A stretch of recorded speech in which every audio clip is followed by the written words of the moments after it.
Dun, dun, dun. Da, da, da. Hi, everyone. Hello. Hello. I see we have some friends in here already. I love the promptness. So good. Yeah. How's everybody doing? Hey, Bill, Hi, Daniela. Daniela. It was good that I was able to message you guys before we went live because that will be it for the whole thing. That's all I'll be able to do.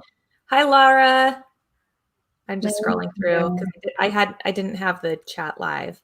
Oh, sorry. You got it now. Oh, no, that was me. I just hadn't clicked on it. Gotcha. So, Denali, thank you so much for joining me. Yes, thanks for having me. I'm excited. I know you have like crazy Saturday nights. I'm like, oh, I don't know if Friday night's going to be good for her. No, like Laura, you say it as if I had something else planned. I don't know. You might want to watch something. It was this or working. So now I'll just work after I do this. So there's not much to it. I took a nap, which felt great. It was like a little, 30, 40-minute power nap. And here I am. It's still bright there. Look at that. Mm-hmm. Look at outside. I know. So it'll stay light here until almost 9 o'clock. And then in the summers, it stays light until till 10 o'clock. Oh my gosh. I know. Is it not like that where you are? I mean, not 10 o'clock. I mean, maybe 9, I guess, 9:30. I don't know. It's like we just had the craziest rainstorm here, like torrential downpours. We were all on my front porch. It was crazy. Lightning, wind, 3 different ways. It was great. But now I'm just upstairs. You're like, okay, now it can be sunny tomorrow. Now it can be sunny. Yeah, we'll have to see. Did you get it too, Daniela? It's crazy. Yeah. What's interesting about it staying light here is just like as a kid, it was always great. For summertime, because in summer is when it stays light. So you could be out late, out late. And like 4th of July, wouldn't start until like 10 o'clock. Oh, because it wouldn't get dark. You have to wait till the light, till the sun. I guess our fireworks are pretty late, but I don't think 10 o'clock. I would say like 8:39 they'd start. They just canceled it all, which is sad. Oh, might be able to hear the thunder now. I hear nothing. Maybe somebody else does. Maybe so. Maybe my people in the room here. So how are things going? Tell me about how you're doing with your palettes. Multiple palettes? Palette? Yeah, you've gotten like 2. Yeah. 2, I'm just fixing my lens here. I just got my 3rd one recently and just worked my way through it. It's overwhelming. Like it's very overwhelming. It's exciting, to get. Looks like a big adrenaline rush. Like when you pop that lid. Kind of it is. Well, you're nervous because you're just like, what's going to be in here? Because the ones I've been purchasing are unmanifested, meaning that there's not a list of everything that's in there. You like to roll the dice. Yeah, kind of. And so, it's like you open it up, you start going through it and you're like, okay, like this is what I have in here. It's like being at the bins. Like there's some really amazing items in there. And then there's some items that you're like, okay, it's sellable. It's not as good as the amazing items. Right. Actually, I have a 4th one coming on Monday. So how long does it take? Say what you were going to say about the 4th one. I was just going to say, like, I didn't necessarily plan it that way. Their shipping time kind of got a little wonky. And so, I just got this 3rd one, whatever it was this past week. And then my 4th one, just because of their shipping. Yeah. So how long does it take you to process a pallet? Oh, gosh. I mean, I don't even know that I'm completely through with my very first one, to be honest with you. Sorry, my dog keeps jumping up. She might make an appearance at some point. Oh my gosh, mine are calm right now. I usually have to stand up 3 times at least every live to open and close the door. She's like pawing inside over here. I mean, it's a lot of stuff and there's just a lot of different ways that you kind of part it out, so I've done reseller boxes. So that helps me move some of the inventory.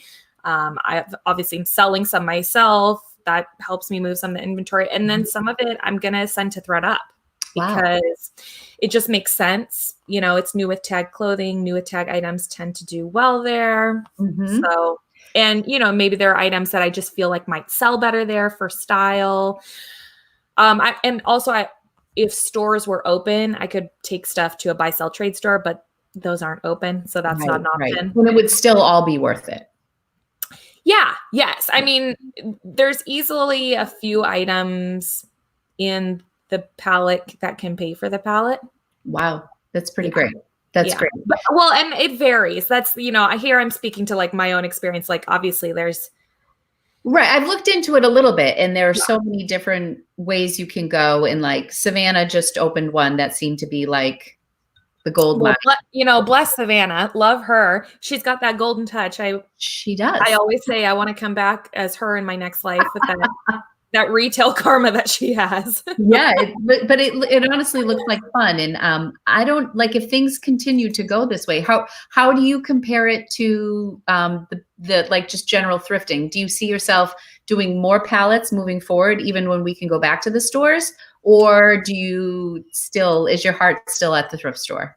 I mean, it just depends on a few different factors. One factor being that, I could argue that the pallets I'm receiving are really good now because stores are closed. Okay, gotcha. So, I mean, it is liquidation. They're just liquidating these items. Mm-hmm. Oh gosh. So the timing is right for a pallet. Oh, yeah. Helper. Yeah, I'm like, here, you'll get your 15 minutes of fame. There you go. Yeah, so that's part of it. It could be argued that. And then it's, like I said, it's not all gems. And so it is a lot of stuff to go through. So it's hard to say. I don't know. I'm going to keep probably buying them until I feel like it's maybe not working so well. Then maybe I'll stop. I don't know. I don't know how I feel, actually, to be honest. And have stores opened in your area yet? Or is there like a date where they're opening? Like we're starting to lighten things up, I believe, by the end of next week. I honestly haven't. I know that my governor's talked about like phased reopenings. I don't know what that looks like. Mm-hmm. I can't imagine that thrift stores or stores, like if Tori and Bill are in the chat, I think I saw Bill was in here. Maybe he knows because we both live in Washington State. Right. But I doubt thrift stores are going to be first on that list. You know what I mean? I know that California announced that they aren't going to be kind of opening back up until the end of July. And I know the West Coast like made some pact. It's crazy because my kids are watching all the colleges very closely right now. And when California said that they're not going back in the fall, it was like, we were devastated here. We're not sure what's going to happen in Pennsylvania. I feel like the progressive states, the more liberal states, are staying closed longer. Yeah. Although we're a pretty liberal state, and I'm surprised because we've had a lot of cases too recently that we're starting. And I know Rhode Island, where Daniela is, they're moving forward even faster. And I believe New Hampshire is too. We're probably the last to go in the middle of New Hampshire and Rhode Island. But it's so weird because some people are going back to the bins. Like I have my friend Marcy in Texas, the bins are open. In Arizona, there's a lot open in Arizona. So it's so weird because we're such a big country and things are so different, depending where you are. I'd like to think that our governor is trying to be protective of us as much as it isn't fun. You know what I mean? We feel like, I think on the West Coast, it feels like we're being punished a little bit longer than others. Like I don't that's look what at it feels in the moment. Though. Yeah, I mean, not necessarily a punishment, but I think ultimately it's to prevent a second wave. Absolutely. This is crazy. Our Goodwill's never closed, Wendy. I don't know if it has something to do with them being nonprofit, but our Savers and consignment shops did close. Wow. Whoa, that's nuts. Yeah, that's crazy. Ours definitely closed. Phase 2 might not start in June. Cases aren't going down, so we'll see. Oh, so she's chilling out a little bit. Okay, well, we'll see. Yeah. So, and even our governor said he says the end of the month, but in the same breath, he said, don't make reservations for June 1st. Right. Basically saying, excuse me, that, it's like this might not happen. This is probably going to get extended. So. And I feel like the end of the month has just become the time where they make the announcement for the next month. Exactly. We were waiting for them to close the schools, and now we're waiting for them to say a little bit longer. Our governor said today, inevitably, no matter what decision I make, there are going to be people who think it's too soon, and there are going to be people who think it's not soon enough. He's like, so we're going to try to find what's the best for our state and move forward that way. Yeah, exactly. But I mean, it's hard to, when you're in a state that is closed, you feel jealous. Like you see all these people out thrifting. I'm a little jealous, but I still feel like there's work to be done at home for me. Oh, absolutely. There's no shortage. I've got no shortage of stuff. You must not have a shortage. No shortage. But at the same time, it's still, sourcing is the fun part, right? Yeah, you just kind of walk around. Even if you just pick up 2 or 3 things, it's just the atmosphere I miss, I have said, though, during quarantine, I miss like going to breakfast with my girlfriends in town because we have like a little diner we go to and this amazing Mediterranean omelet that I dream about.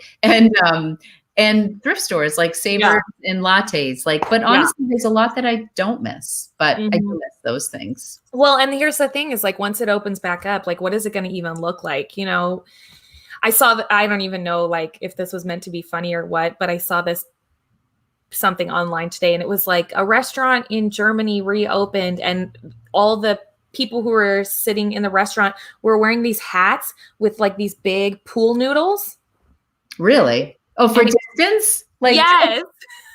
I was like, I would rather eat at home than wear a hat with a pool noodle on top. That is hysterical. I was at my girlfriend's house today and she told her daughter that when their friends come over, she's going to hang hula hoops at the gate, because they have like an outdoor pool. And she's like, put the hula hoop on and nobody can go beyond the hula hoop. Yes. That's so funny you said that because my son, his teacher had them do like a little project, like how would you social distance? And that's what he did was wearing a hula hoop. He's got Oliver. He's a exactly. That's too funny. Yeah. All right. Well, I did throw out a couple topics to talk about tonight because I feel like a ton of people are starting YouTube channels, which is exciting. And I wanted to talk about eBay for selfish reasons. Yeah. But we can open up the chat and see if anybody has specific questions about either. But since I have some specific questions about eBay, maybe we can start there. But I'm going to try to keep an eye on the chat and you guys can interrupt me and let me know if you have questions. So I was noticing, I was just talking to Denali really quickly before we went live that my fees on eBay have been pretty substantial. And I literally sold a pair of shoes on eBay last month, the entire month. That's where I'm at. I'm terrible. I think I have about 60 items listed. Yeah. And I tend to sell. See, I have to close my door. This is the first time I'm doing it. We'll see how many times I have to do this. That's one of like 5. But I was noticing that my fees were a lot at the end. So I just poked around a little bit today and I'm like, why am I paying? I know I'm paying the final value fee on whatever I sell, which is 10%. Mm-hmm. But what is happening? I'm getting confused because what's happening is listings are running out and then eBay is automatically relisting them. And I'm charged every time they do that. I think there's a way to avoid that by you ending the listing and sell similar. I don't know. Yeah, no. So listings, they used to have it. There was used to be like 4 different options. Gosh, it's only been like a year and I've already have amnesia about it. But it used to be like you could run 7-day listings, 10-day, 15, and then it was good 30 and good till canceled. Mm-hmm. Now it's all good till canceled. So at the end of, I think they just there's an amount of time. Them. Yeah, they refresh them after, I believe it's like 30 days. So after that period of time, you're just it's a new listing. So you're getting charged the 35 cents every time they relist it. If you don't have a store. If you've run out of free listings for the month. So if you say you only have 50 free listings a month, but you've been listing more items, then that 51st item will now cost you money. Is that only if you have a store or that's for anybody? Because anybody gets 50 free listings. Well, no. I mean, I can't remember what it starts out as. So if it's everybody gets 50 free, then yes. If you get 50 free, okay, cool. But once you list that 51st item, they're going to charge you for that listing. So I guess what I'm saying is if I have 60 or 70 items listed, Mm-hmm. And you're getting charged. Boom. All those those 50, even if I'm only listing, say 10 in a month, the remainder are counting as they relist them for me. No, because it resets every month. You get 50. So if you're only listing 10 a month, you shouldn't be charged. Are you saying you're only listing 10 items a month and you're being charged for listings? I think I'm being charged when those other items in my closet aren't selling. My closet in my store are relisting through eBay. Am I not? Well, if you haven't used all 50, sorry, hopefully I'm following you. Hopefully somebody is at home being like, you're saying, not 50 existing listings, new listings, you're saying. But I'm saying if I have 60 that I've already listed. So say I don't list any, list any in a month. At the end of the 30 days, those 60 items, are they getting renewed through eBay? And am I being charged 35 cents for each of those items? Yes and no. So if you have 60 and you get 50 free a month, 50 of those 60 will get relisted for free. And I'll pay for 10. You'll pay for 10. Okay. Yes. So thank you. Okay. But some of those fees go down even with the most basic of stores. So for example, I think if you have basic or starter or basic, you're only paying 25 cents instead of 35 cents. See, I am not a numbers person, and I pulled it up here too. So for starter, which is like the $5 store, you're going to pay 30 cents for fixed listings. Say that again. 30 cents for the smallest store, which is starter. You're going to pay 30 cents for fixed price listings. Okay. If you get the basic store, now this is after you've used your free ones, right? That's what we're talking about here. For a basic store, it's going to be 25 cents after your allotted amount is used. And then like I have a premium store, I pay 10 cents for each one. Yeah. So it goes up significantly. The starter gets you 100 free fixed price listings per month. And the basic gets you 250. 250. So it goes 100 and then 250. Yeah. And then also the final value fee goes down. So we typically, if you don't have a store, you pay 10%. Yeah. And I think it goes to like 9.15% with the basic store, not the starter store, if I read that correctly. Starter is 10%. Right. And then, basic is a variable, anywhere between 4 to 9.15%. But you won't pay more than 9.15%. Unless it's unless you go over your 250. No. Or not even. No. Unless it's the final value fee is only going to increase for just certain other categories. So for instance, there's if you sell in music, books, DVDs, and movies, it's a 12% final value fee. Oh, interesting. Okay. But for the most part, you're paying between 4 and 9%. For clothing and the stuff that we typically would sell on Poshmark. Right. Okay. So I guess my point is, I think I'm paying extra money. I watched some guy, and I meant to write his name down because I found him so helpful, where he went through the breakdown of every store. Yeah. And he said that basically the starter, which is the basic, it's like $4.95 per month if you pay for the year. And then it's $7.95 per month if you pay by month, if you don't get a year subscription. But I think he even said that the starter one, the super cheapy one, was worth it if you had 73 items or more. If you have 73 items in your store, then it's worth it to have that. And then he said it's more of a variable when you go up to the next level, but around 250 or 230, he said. I can't remember exactly what he said for the next thing, but I guess I just decided I need a store, even with. I mean, you're just going to get so much more with a store. Personally, I recommend to people, like if they're really going to be more serious on eBay, I say go for the basic store, because you're going to get those. Now I understand like that guy, he probably did some mathematical breakdown where it makes sense financially if you have that 73. But for the most part, a lot of people are going to go over that 73 pretty quickly if you're reselling full time.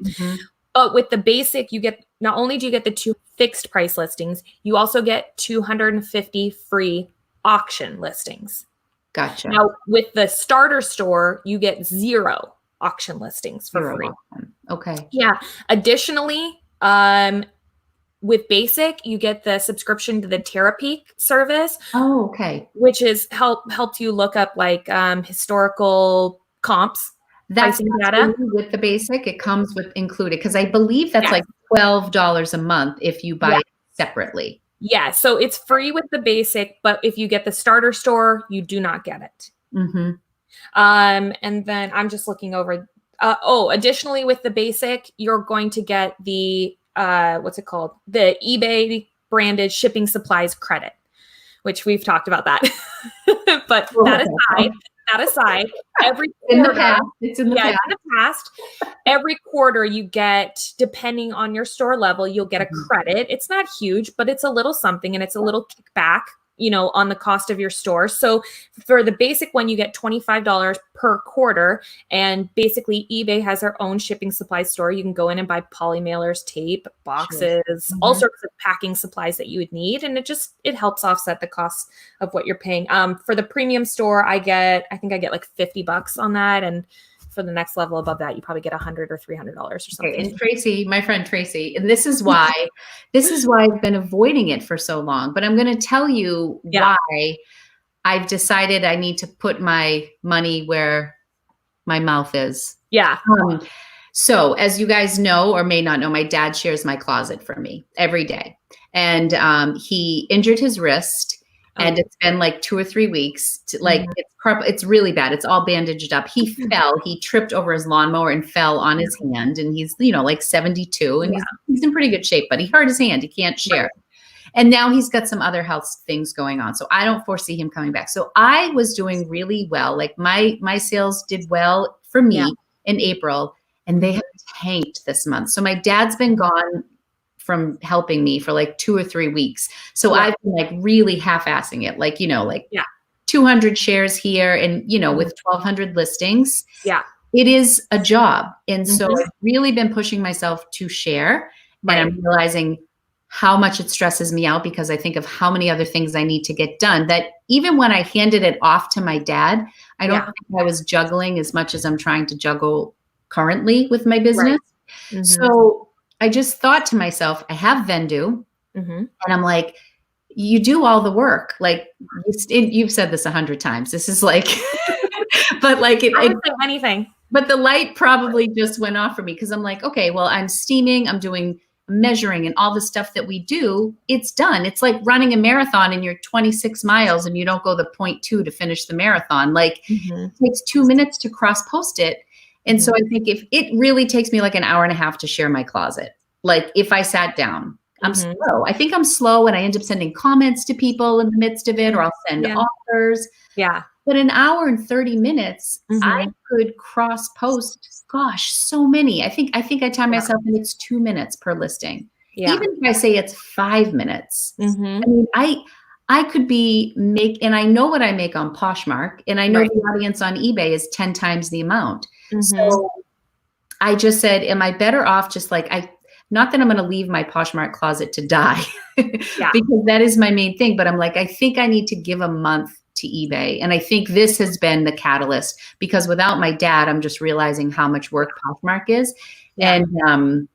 And I still love it. I still prefer the ease of it, because all this stuff is very complex. I think once you get into a rhythm, it, and you know the game now, and people who are good on eBay do know it. But I just feel like it's just time, and knowing that I'm actually losing money by not having a store.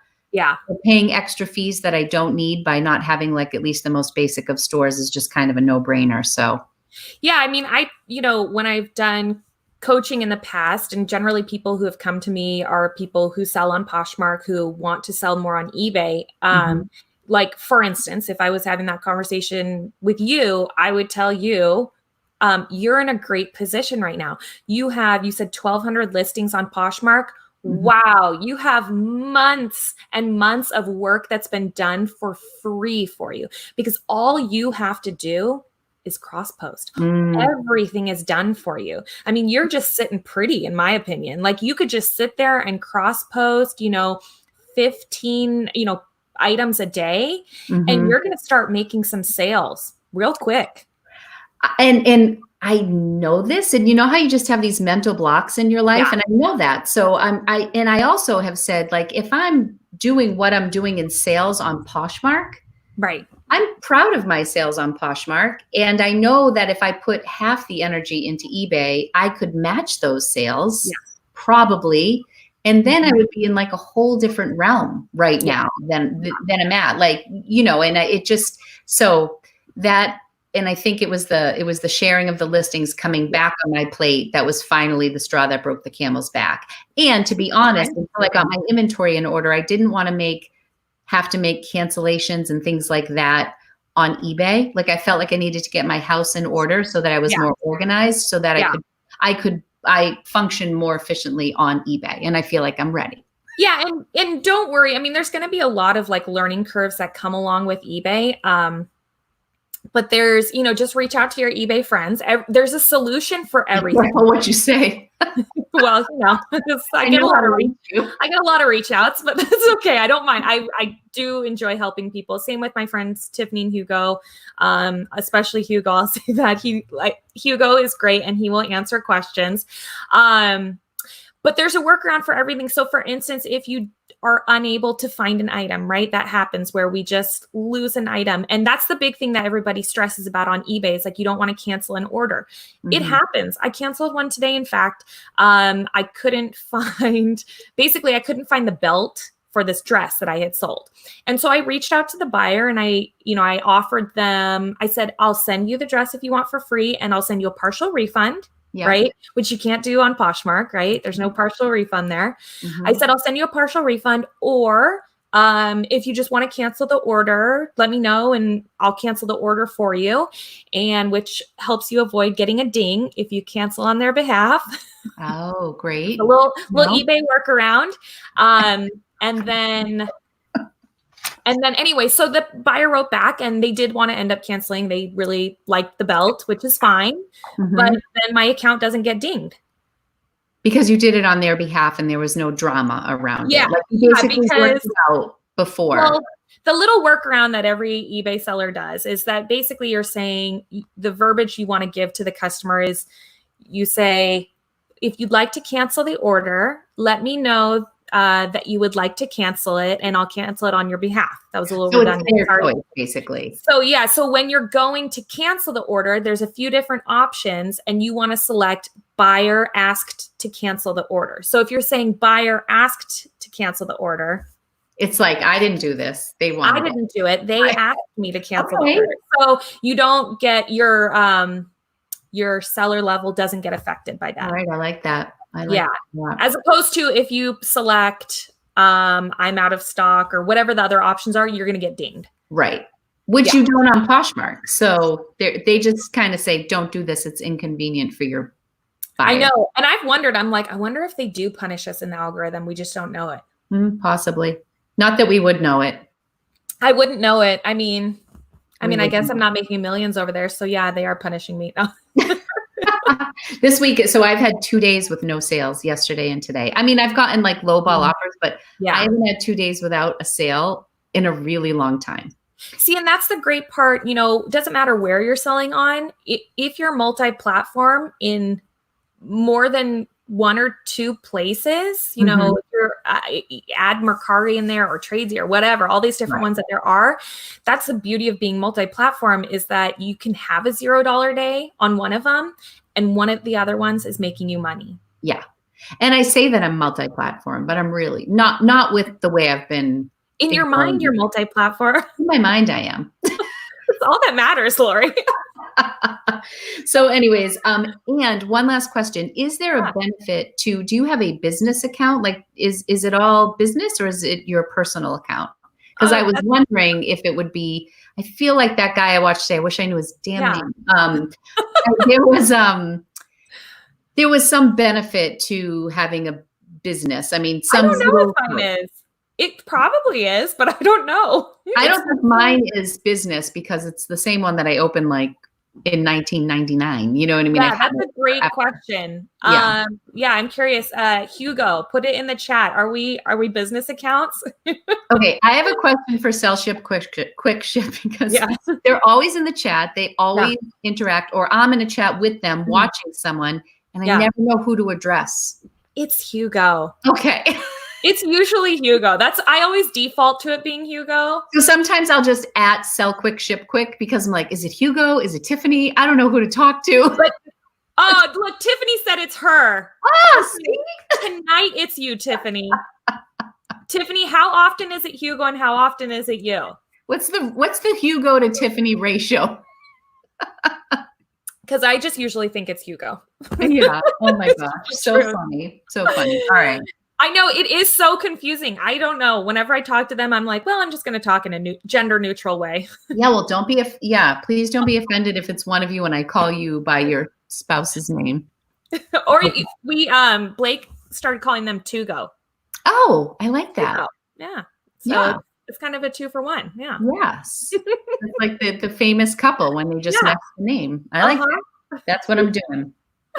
Well, I think, listen, Lori, I'm excited for you. The thing that I tell people, if they want to start eBay, is just to jump in and refocus your efforts. Like, if you typically have been giving 95% of your attention to Poshmark, which is probably the case for you, and 5% to eBay, I said for the next month or two, or I tell people for the next month or two, you need to switch that. And it's got to be 95% eBay and 5% Poshmark. Really, it should be an afterthought. That becomes the way you have been treating eBay. That's now how you need to treat Poshmark. Like, if I cross post to there, cool. But if I don't, that's fine because my focus is on this platform.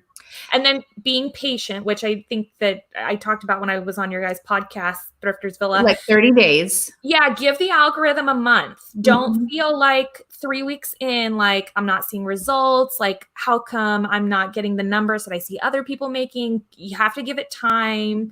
Let the algorithm figure you out and vice versa.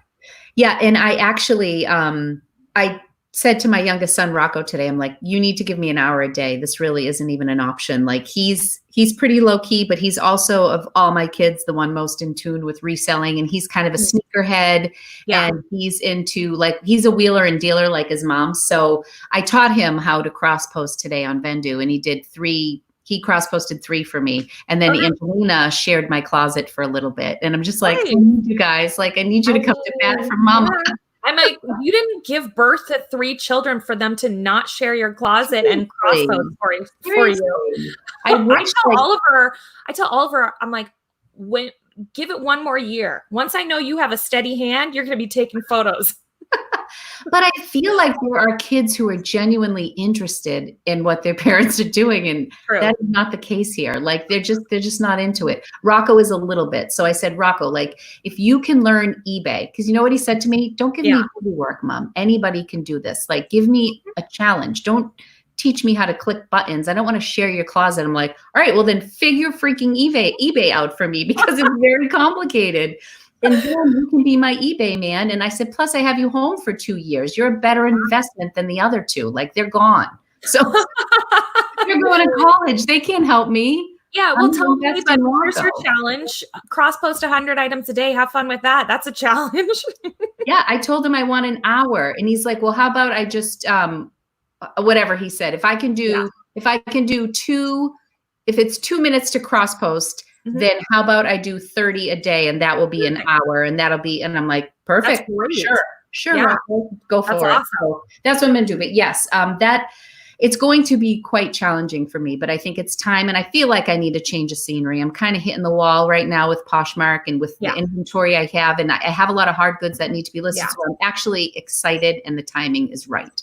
Well, and I think it'll be good for if you have stale inventory, running some auctions, because that's going to help you get rid of stuff now, whether you make a big profit on it or not, or I don't even care right now, Denali. Exactly. I was texting with my friend Laura, and I can't remember exactly what we were saying, but I was essentially saying with some of those items that you're getting low dollar stuff on, I'm like, listen, I'll take really stupid offers. Like I'm at the point where I'm like, just pay me to go grab it out of the bucket or the bin.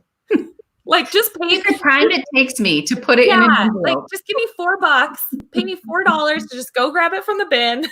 Because I can't be bothered to just do it for free. Yeah, you reach that point. There's a friend of ours locally. I don't know if you follow the Savvy Outfitter, but she's a love. Her name is Jen, and she is like changing her model. I'm not sure what she's doing moving forward, but she took a picture of her bins. Like she's liquidating everything. She has like one item in her bin. She's like, it's almost all gone, and I'm ready to start fresh. Jealous. Oh, so jealous. Sounds amazing. That is so beautiful. Yeah.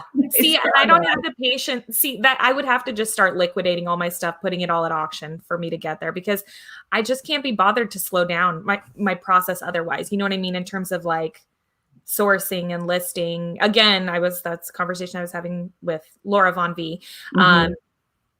About how and maybe you'll relate in some ways, because I know that you just did a lot of reorganization. But obviously up until this point, more to go. You know what I mean?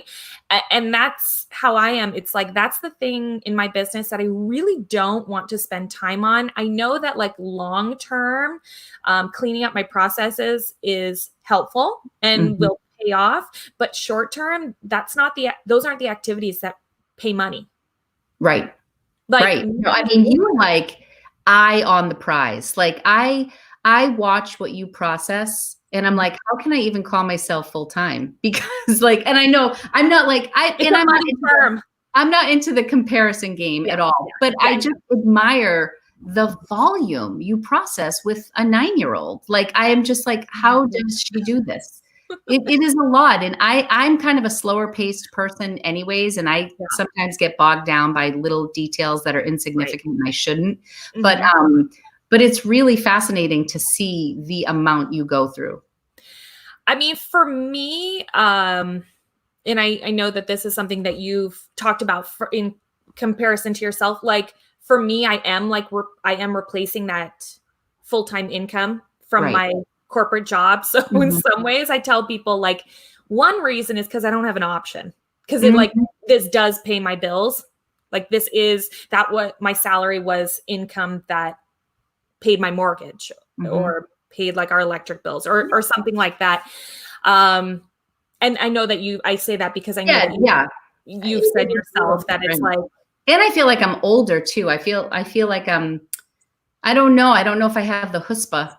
What's that word? Now I'm really sounding old. Chutzpah, I think. Yeah. I think that's what it is. Yeah. That I may have had even 10 years ago. I think I'm just like, you know. But I look at people 10 years younger than me and I'm just like, oh man, I'm so jealous of them. Like their energy level, or they don't have children or whatever it is. You know what I mean? Yeah.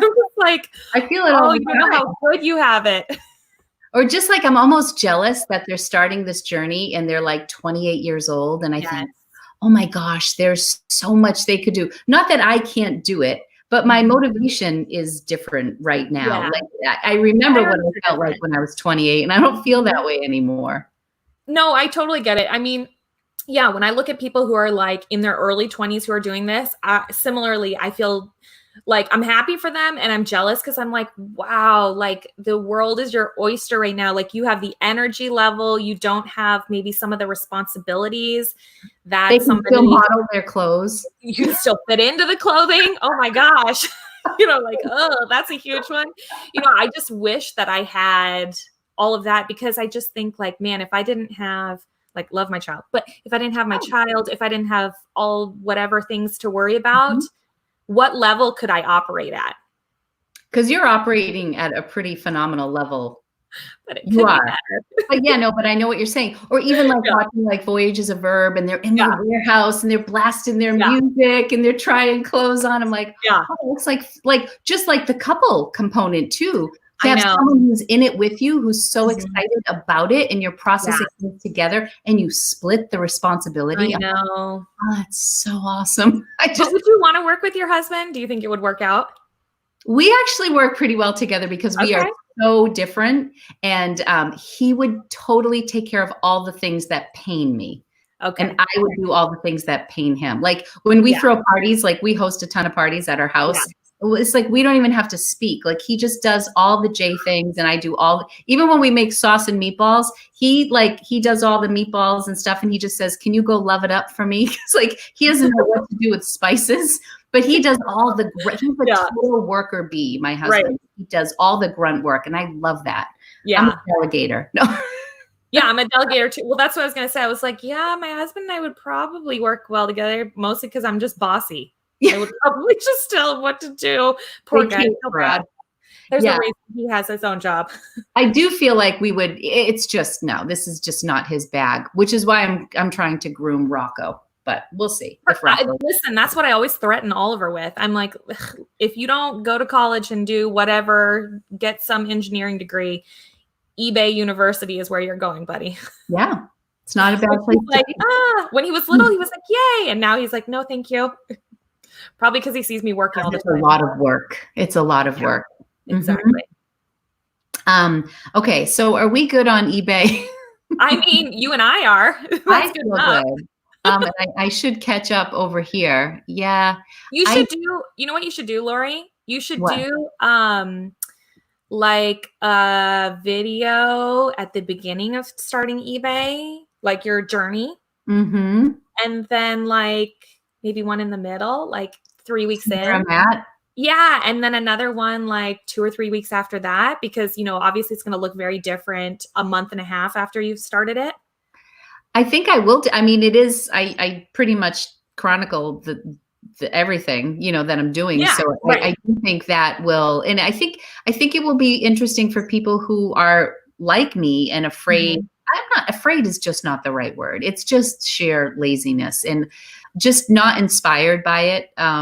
And I'm a little bit in a rut. Like I have my routine with Poshmark and it's working, and I'm at a level I'm content with. That's a problem with me too. I tend to get content easily, but yeah, I think that would be a really good idea. And my video that's coming out on Sunday is a little taste of eBay because I'm going just through the junk drawers after cleaning my bedroom and my office.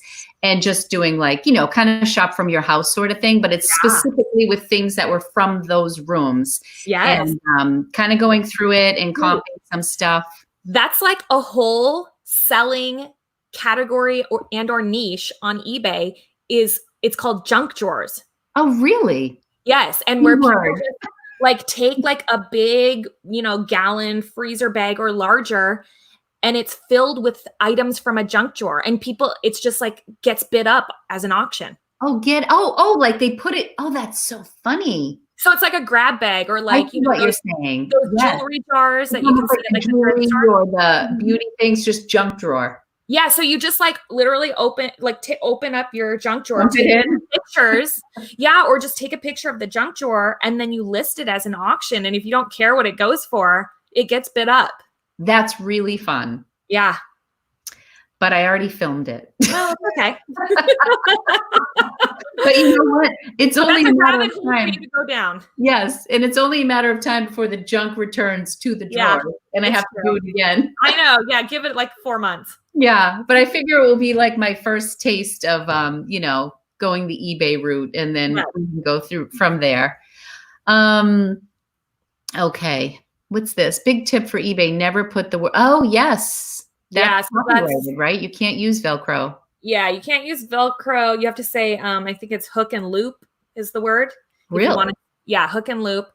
What are the other words you can't say? I'm guessing you can't. I think like Kleenex, you'd have to say tissue, right? Oh, yeah. Sort of thing. Yeah. Just like popsicle is a. Yeah.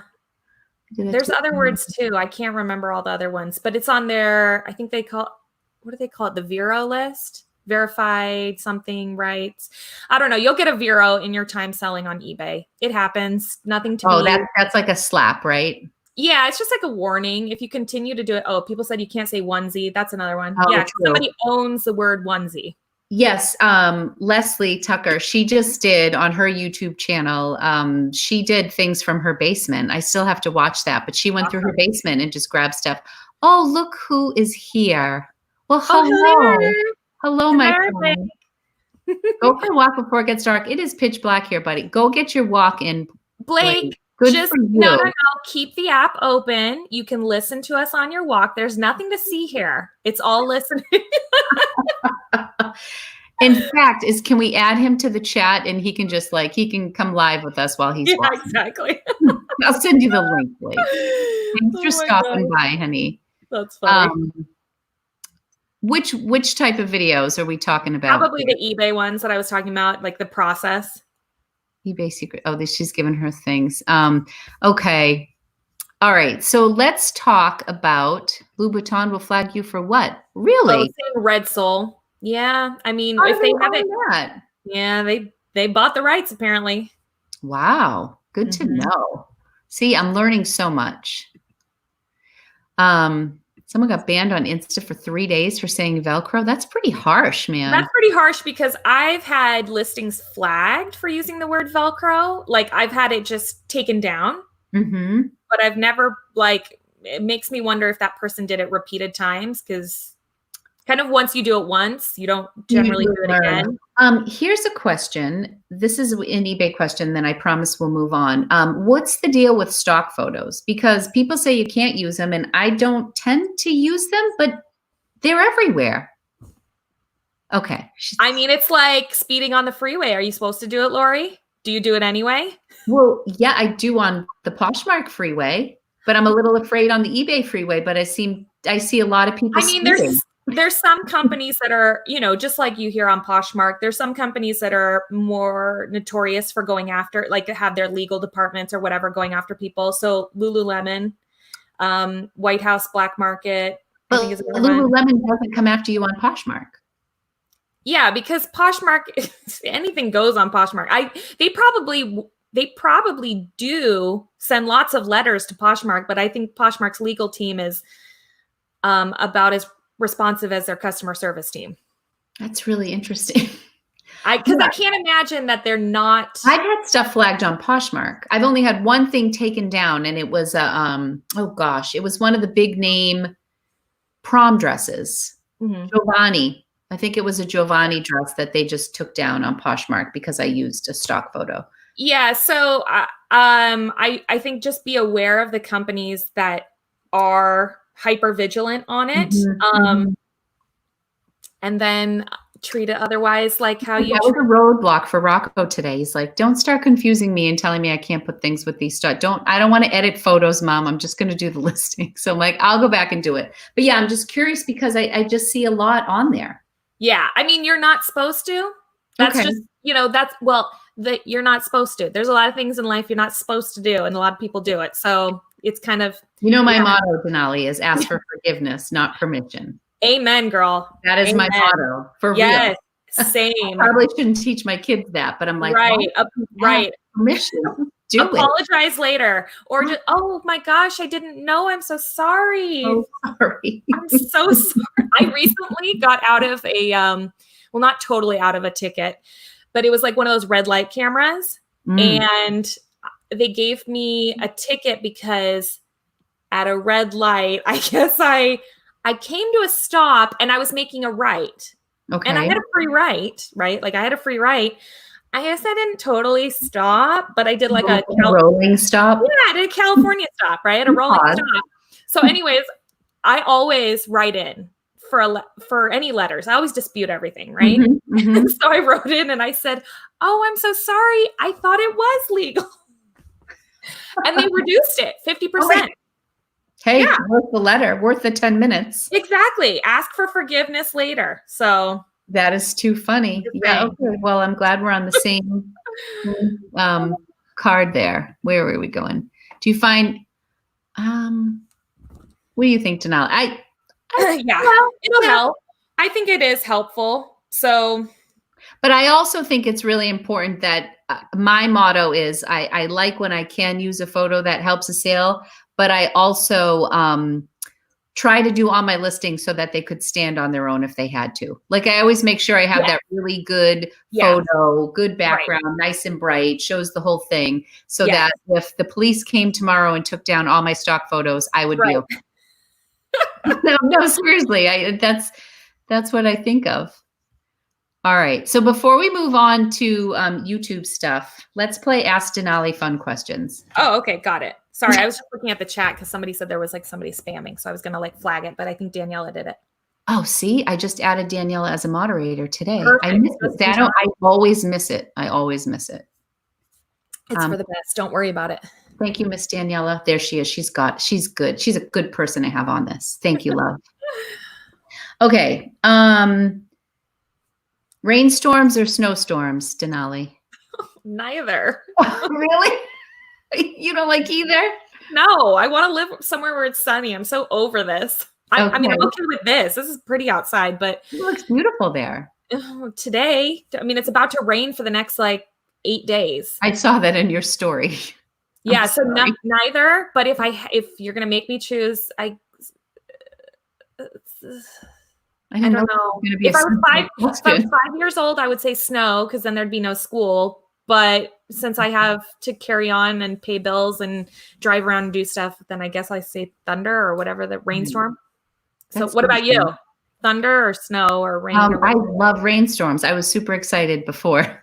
Okay. Yeah, I mean, we get plenty of snow here in New England, and I do like a good snowstorm, but rainstorms are fun. I like being outside during, not rained on. I like being on a porch covered. Yeah, right. Yeah, exactly. What do I have? What is the first thing you're going to do when you get out of quarantine besides thrift? I mean, that's like, okay. Well, then this is me being like, throwing in questions and stipulations to that. I'm like, are you saying, assuming that everything's safe and assuming you can go anywhere and not have a care in the world? No one's going to be mad at you. But like, I won't have to worry about catching it. No, you're good. You're safe. Oh, well then Tiffany and Hugo, make up my room now. I'm let me buy my plane ticket. I'm going to LA. All right. That is fun. So drinks and food and friends and thrifting. Yes. All of the best. All the best things in life. Disneyland, if Disneyland were open. Yeah. Yeah. What about you? I was like thinking really basic, like a mani-pedi. Same. Okay. Well, that's a small one, but yes. Amen to that. Small thing. And it's not even for vanity reasons. I just have terrible cuticles. Oh, yeah. They cover like half my nail. And I can paint my nails, but I can't cut my cuticles. And that is what, like, my nails need to breathe again. Totally. Oh gosh. And you know, when you haven't gone for a while and they do your cuticles, and then when the lady, you know, that little cuticle tool that she's doing, and it's just like piled like this high with cuticles. Yes. And they collect the dead skin. It's very gratifying. So gratifying because you're like, whoa. I'm like, keep going. Do my arm now. Take more, honey. Exactly. What more skin can you cut that I won't feel? You know what I've been enjoying is watching my nail grow out from the gel. Like I'm like here at here, like at the very top, like it's almost completely grown. Wow. It's like it never happened, Lori. It's a little ridge. It's fascinating. I know my nail lady messaged me on Mother's Day on Facebook. Oh. I feel so bad. Like I feel like they're going to be like the last, like you have sharp tools and you're touching people. Like, I know. Well, I don't know. I also think that with like massage therapists though too. Like who wants to lay down? Yeah. Yeah. Or who wants to get a facial? I know it's bad. Yeah. My really good friend is a hairdresser and she's going through like all the parameters around what you can and cannot do. Yeah. So you can color, but you can't color and cut. No highlights. You can't blow dry hair because they're trying to minimize the amount of time that you were in contact with people. So it's like one or the other. So my friend's like, well, this bites because my whole job is to make people feel good. And, you know, I'm going to like color their hair and have their wet head and be like, all right, you're done. You're out of here. Right. Exactly. Yeah. You can't. She's like really dreading going back because she can't make use of what she loves to do. So, and I'm pretty sad too, because I keep missing spots and my hair's growing out, but what are you going to do? Well, like I told you, I just did mine. I just did my roots. I'm feeling pretty good about life. I was feeling like a grandma. I hadn't done it in like 2 months because I was like, doesn't matter. Nobody's going to see me. And I was telling Denali, it's not even showing up so bad right now, but this, you see it like every time I do something, this spot right here, I don't know how I missed it, but it's all I see when every time I'm in front of a camera. Well, next time you'll get it. What show are you binging right now? I've been watching it for a little while now because there's many, many seasons, but I'm watching the old original Twilight Zone. Oh my gosh, you've been watching that for a long time. I know, there's a lot of seasons. And, I watch like maybe an episode or two a night. It doesn't freak you out before bed? No, it's not scary. Like, maybe back in, I don't know when it originally aired. Did it air like what, in the 60s? It's pretty old. Yeah, so I would say 60s. Yeah, it probably aired in the 60s. In the 60s, I'm sure it was frightening for people to watch. In the year 2020, it's like a lullaby story. It's not anything. Have you seen, what my favorite Twilight? So Twilight Zone, the movie with Jonathan Lithgow, that's freaky. When they're all in the house with the crazy bratty kid and he's going around in circles, and then the one where they don't have mouths. What's interesting is that I had seen that previously, that movie, and now watching the series, that the movie was based off of episodes. Are they pulling things from episodes? Yeah. So I saw so this is how tame the show is. Oliver watches them with me. Okay. Yeah. And he's not bothered by him. And he happened to see the one with the bratty kid. Yeah. Where the kid is just like the whole time he's just calling the shots or anything bad. But it wasn't as scary. Like the movie was way scarier, like you were about to say, with the mouth covered up. It was scary. Or when he's on the plane and he keeps looking out the window. That's scary. The TV show is so harmless. Like my very favorite TV show, I think it's called Eye of the Beholder. And there's a beautiful woman and there's like doctors looking over her the whole time. Have you gotten to this one yet? Yes. That one's so good. Yeah. And then at the end, you just realize like they're all like Martians and she's like gorgeous, like beautiful. But they don't show her face the whole time. Them. Yes. And then at the end, like everybody has like, they look like pigs. It's like pig faces. Yes. Yeah. That was so weird to me. It's so fun. I recommend anybody who likes sci-fi or something a little bit spooky, but it's not really scary. Yeah, it's just enough. It's just enough. And it's so fun too, because there's a lot of, for lack of a better word, old timey celebrities in it. Yeah. Like there's just, we'll be watching an episode and I'm like, oh, that's Darren from Bewitched. Oh, cool. Or I'm like, oh, that's Don Rickles. Or, just you can imagine them wanting to be on the show back in the day. It was kind of like they would want to be on an episode because it was such a good show. Yeah. Yeah. So I've been binge watching that. What have you been watching? Fun. That's really fun. So my kids were really into the show Outer Banks on Netflix. I haven't seen it. Like, I say that it's like Scooby-Doo for like beautiful hipster teenagers in North Carolina. And so it's like a full-on mystery. And, like somebody's dad is missing at sea. And like the main character is 27, beautiful model, and he plays a 16-year-old on the show. Sure, right. Like you just have to put all reality aside. And the ending is so outrageous, but it was fun because I watched it. Really cute. I enjoyed it. You recommend it? I absolutely recommend it. Okay. All right, cool. Put like reality aside a little bit, but you're watching the Twilight Zone, so you'll be good. Exactly. I'm far from that at this point. So. And my son Anthony just told me, well, he came downstairs last night and said that Apple TV, you can load it like they're doing 3 months free. So I've been dying to see the morning show with Reese Witherspoon and Jennifer Aniston and Steve Carell. So I just started watching that last night and it's really good. I'm only 2 episodes in. So I just downloaded it and I'll pay whenever in 3 months when they charge me. But so I haven't ever had Apple TV before. So I'm excited to see. Cool. I don't have it either. So maybe I'll have to do that. Yeah, just download it and then you can. Is it good? The morning show? I'm so excited to see. Oh, wait, are they Scooby-Doo. I want to see the new Scooby-Doo show. Is that what you're talking about, Tracy? Because I actually compared Outer Banks to Scooby-Doo. No, I think that's what she was saying. I think she was saying that's how she described it to her kids too. Oh, Outer Banks, like Scooby-Doo? Yeah. Yeah. It's totally fun. It's That's totally so fun.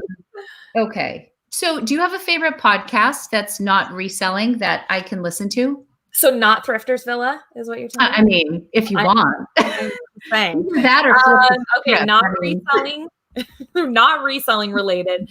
I'm a true crime junkie. So I mean, whatever the true crime podcast of the moment is, I'm probably listening to that. So is there a main, because everybody talks about true crime ones that they love. I know Danielle is a true crime person. Yeah. She's been telling she's definitely a crime. But is that the name of it, Daniela? It's called Crime Junkies? Well, that's one. Yeah. So Crime Junkie is one. She's got a whole list.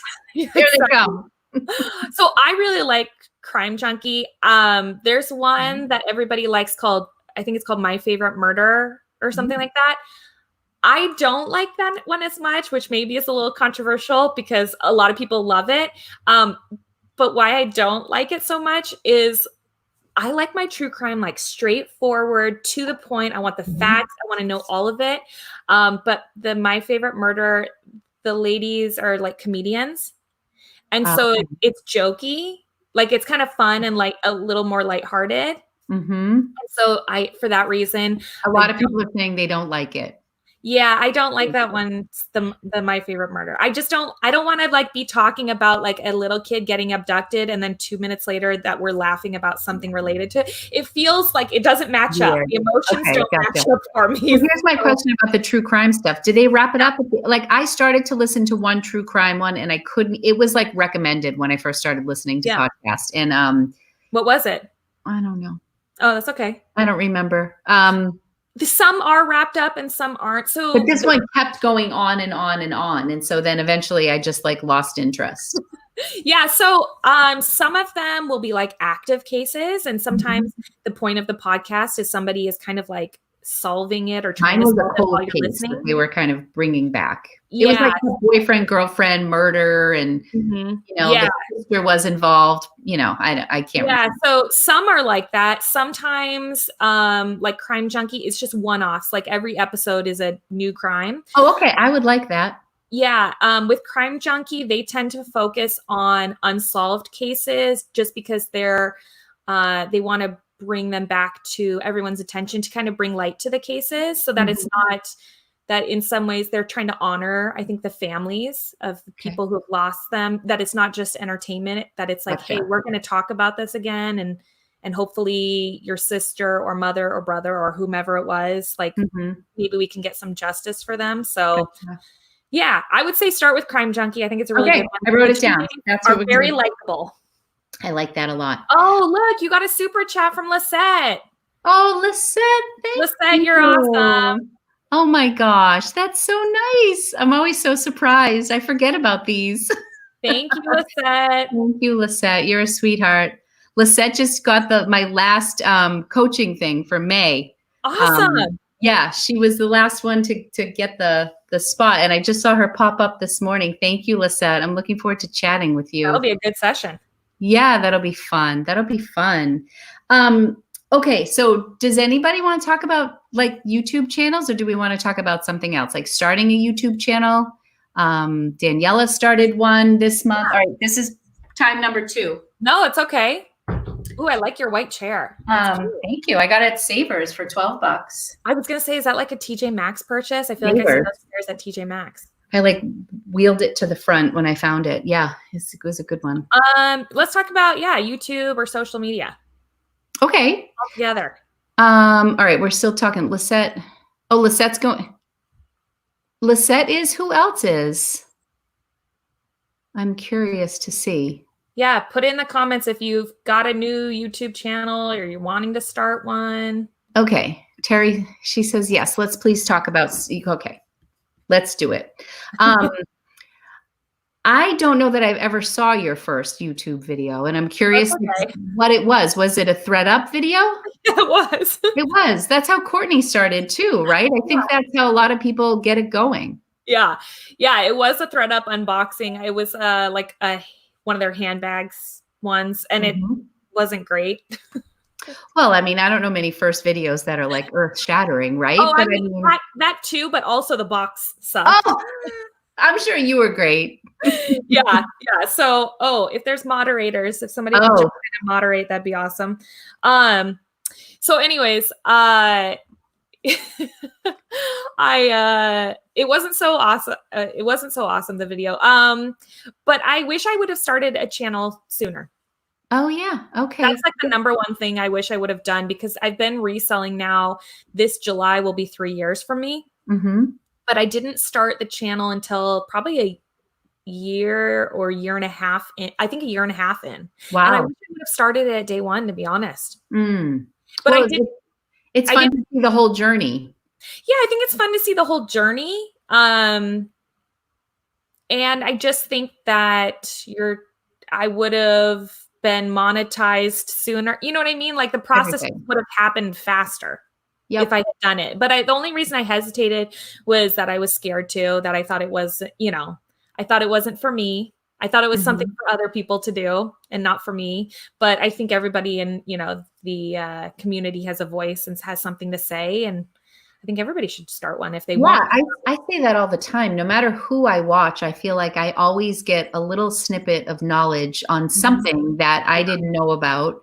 9 times out of 10, I'm always learning something. And I say this about my own friends. It's like you have the friends that you shop with, and the friends that you party with, and the friends that you pray with, and the ones you swear with. Like, and so I think of like, my YouTube friends in the same way, like my vintage people and my high-end people and my friends who can sell everything. And there's just, and I believe that there are, and it's nice to see kind of a new wave of people. Like I'm seeing new people pop up more and more. And it's been, this one, I'm laughing.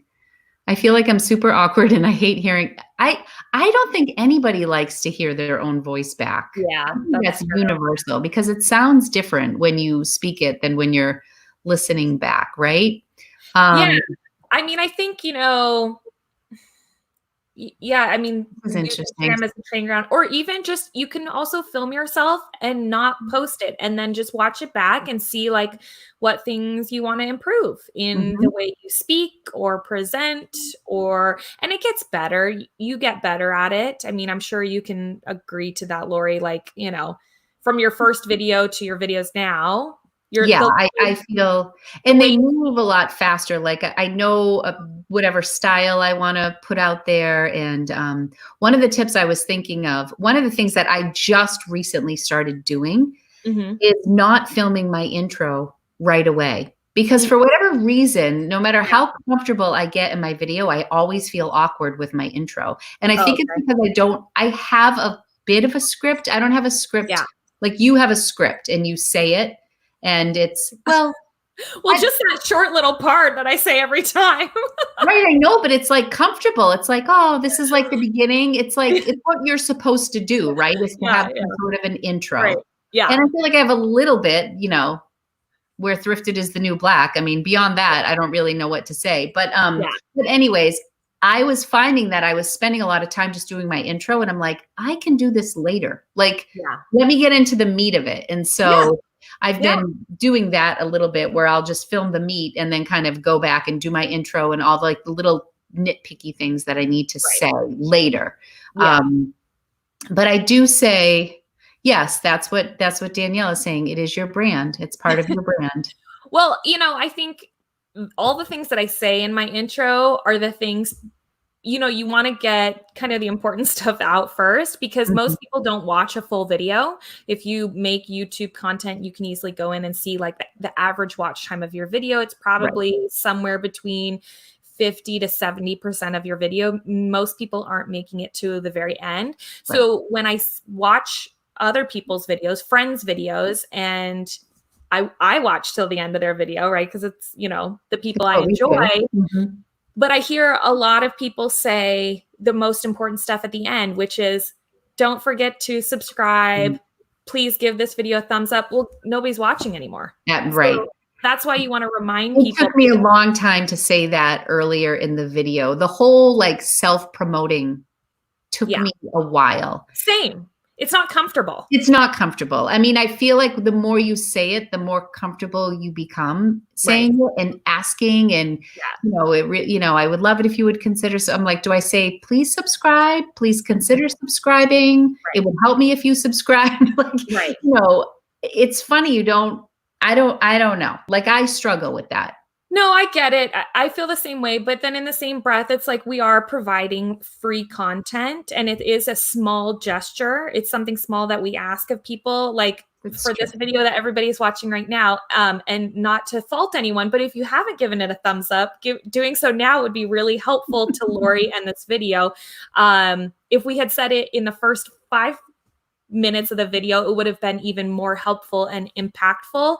But this is how, one way that Lori and I make money, and giving a video a thumbs up seems small, but it really does help our videos be discovered by potentially new resellers or people who might be interested in this content. So, it's our one small ask, and it's annoying and cheesy to hear. We totally get it, and we hate doing it. I feel like I'm shaking my tin can on the side of the road. Yeah. But it's like, that's what we have to do. If I was on your video, I would be like, oh my gosh, thumb this up just like you did for me. But in my own video, it's weird to say sometimes. Yeah, it's uncomfortable to ask for it, right? Because you already feel like, gosh, everybody's here, and you just so enjoy that everyone's already here. But in case you missed it. But in case you missed it, smash the like button, please. This is nice.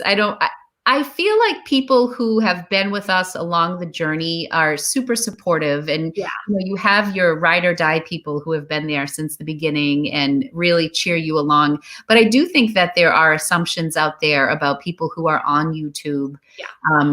Like, we're making a ton of money doing this. And I've addressed this, I feel like, a lot in the past few days, but I was saying how long it takes me. Maybe it takes me longer than the average person. I don't know what is average, but when I edit from the time I start it's videotaping, I don't know for you, Denali, but being home with variables, I usually videotape when the kids are at school and Jay's at work and I'm just alone. But now it's like I have to get creative, and I feel the pressure to record when the house is quiet, but inevitably I don't get everything ready until, the house, it's busy, but whatever. The time it takes to video myself and then edit and do a thumbnail and upload the video, answer comments, like the time it takes to do that is probably, for me, like 4 to 6 hours, depending. Yeah, it takes a while. I mean, it's definitely a process. And if you break it down by what we're actually being paid for the videos, it's pretty nominal. And if I redirected that time to reselling activities, I would make way more money. This is what I was saying. If I took those 4 to 6 hours and I cross-posted to eBay or just did I would profit a lot more than I do. But I will say I do get sales from YouTube. I do have people. That is a definite correlation. However, even with that incorporated in, I feel like when I talk to people who are thinking about doing YouTube, I would say just do it for yourself. Do it because you feel like you have something you want to share, or you're passionate about a certain topic, whatever that may be. Don't do it like, I don't know. I don't want to say the wrong reasons, because it's really not a wrong reason, but it is in fact a lot of work. I actually really like it. I'm comfortable with it. And obviously I keep going with it. And I feel like I'm doing more of it, but I agree with you. You've got to do it for the right reasons, whatever the right reasons is for you. So if your videos are educational, you're doing it because you like teaching and helping others, right? Or if you're doing thrift hauls, I don't know. What's the reason for that? You like bragging? Just kidding. No, I don't think. I guess excited. I'm joking. I do hauls say that. Time. No, I mean, or unboxings because you like opening mystery boxes. I mean, just find whatever the reasons are for you, and make it fun and natural for you. Don't do content that would feel uncomfortable or unnatural for you. True. Yes, I agree with that. That we are actually getting a lot of questions, so I want to answer. Somebody asked something about the beginning. It was way back here.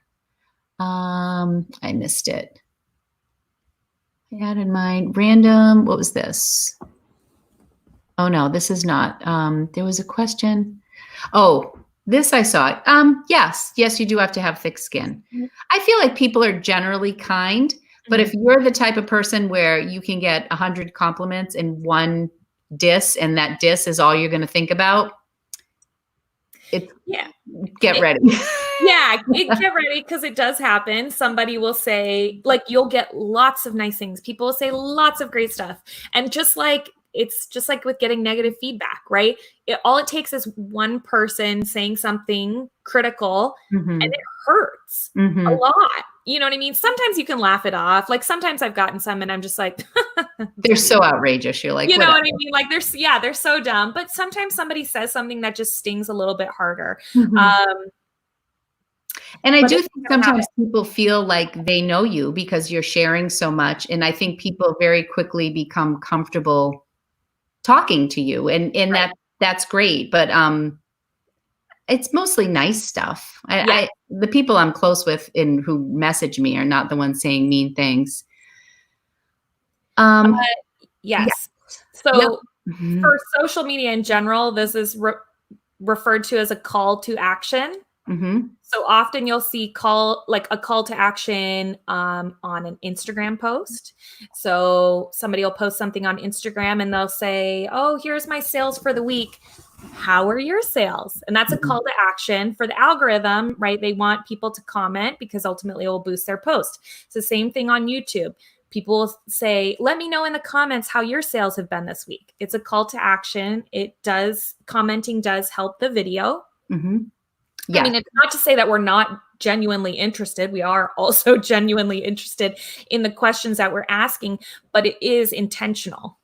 Yeah. And I think Denali does this, and I do it myself. I ask questions about things I'm genuinely interested in, you know? So if you ask how your sales were, or what is your favorite quarantine activity, or how are you dealing with being inside? Have you done it? Have you tried any new recipes since you've been in? I mean, there are things I'm genuinely interested in, but it gives your audience and your community like kind of a springboard to jump in and start the conversation. So I do think it happens a lot.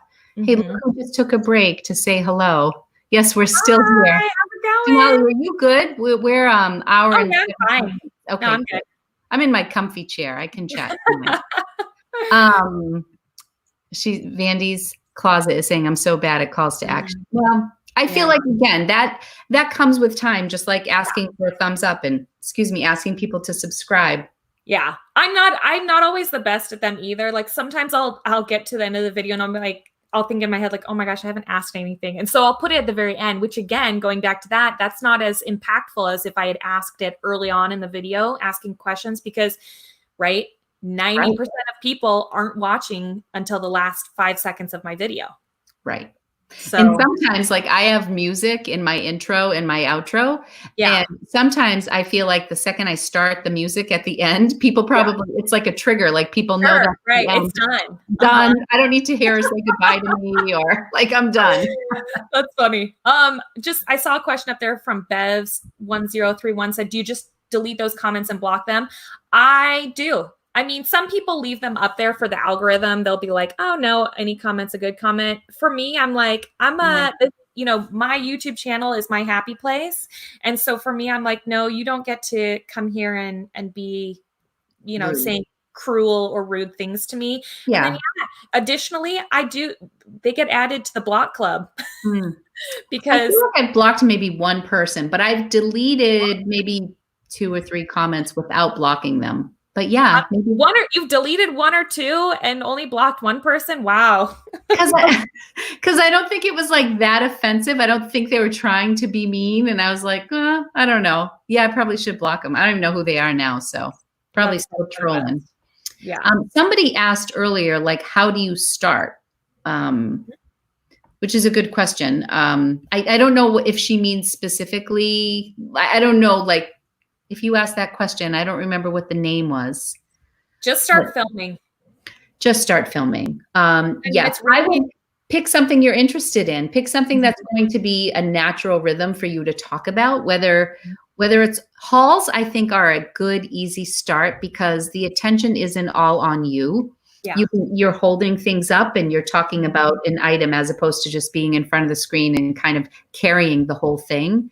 Right. And I think that's how I started. I didn't overthink it. I didn't think that's why I did a haul. I just did a haul because I was excited about one day and I wanted to share it. And also, you have to just know, I mean, similarly, you know, when talking about eBay and saying, hey, you got to be patient with it. It's going to take a while. Unfortunately, that's also the case with YouTube.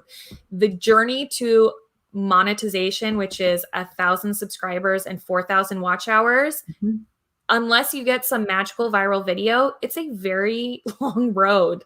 And so in some ways, I sometimes think it's a quantity game over a quality. I mean, quality helps too, but putting out more content and frequently and on a predictable basis is probably going to get you there quicker. But if you're like, if you put up one video and it only gets 3 views, which could be the case for your first video, don't give up.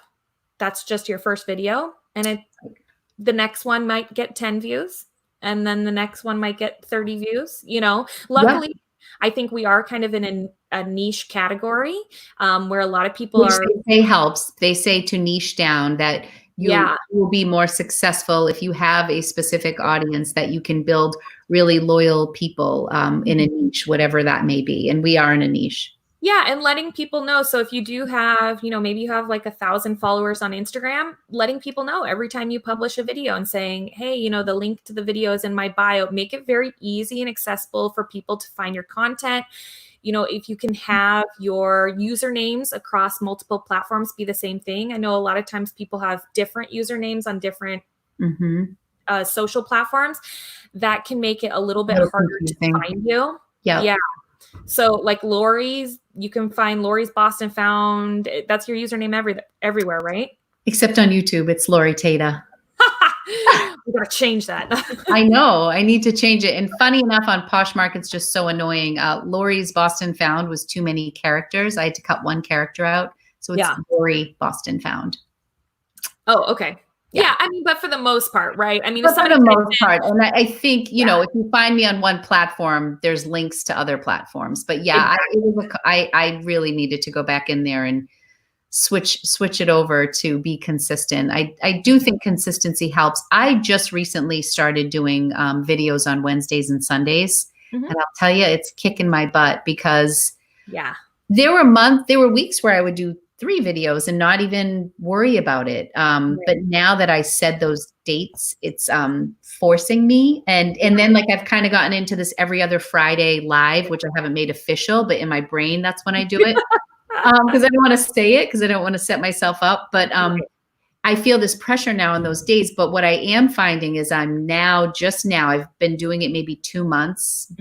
I feel like I'm finally finding my rhythm and when I'm getting things done and days that I edit and days that I have off, you know, like once my Wednesday video is done, I can breathe a little bit because I have Thursday, Friday, Saturday, and then something gets published on Sunday. So, but I do think that has helped my audience for predictability. I know like Daniela does once a week and she's very good and methodical about doing stuff.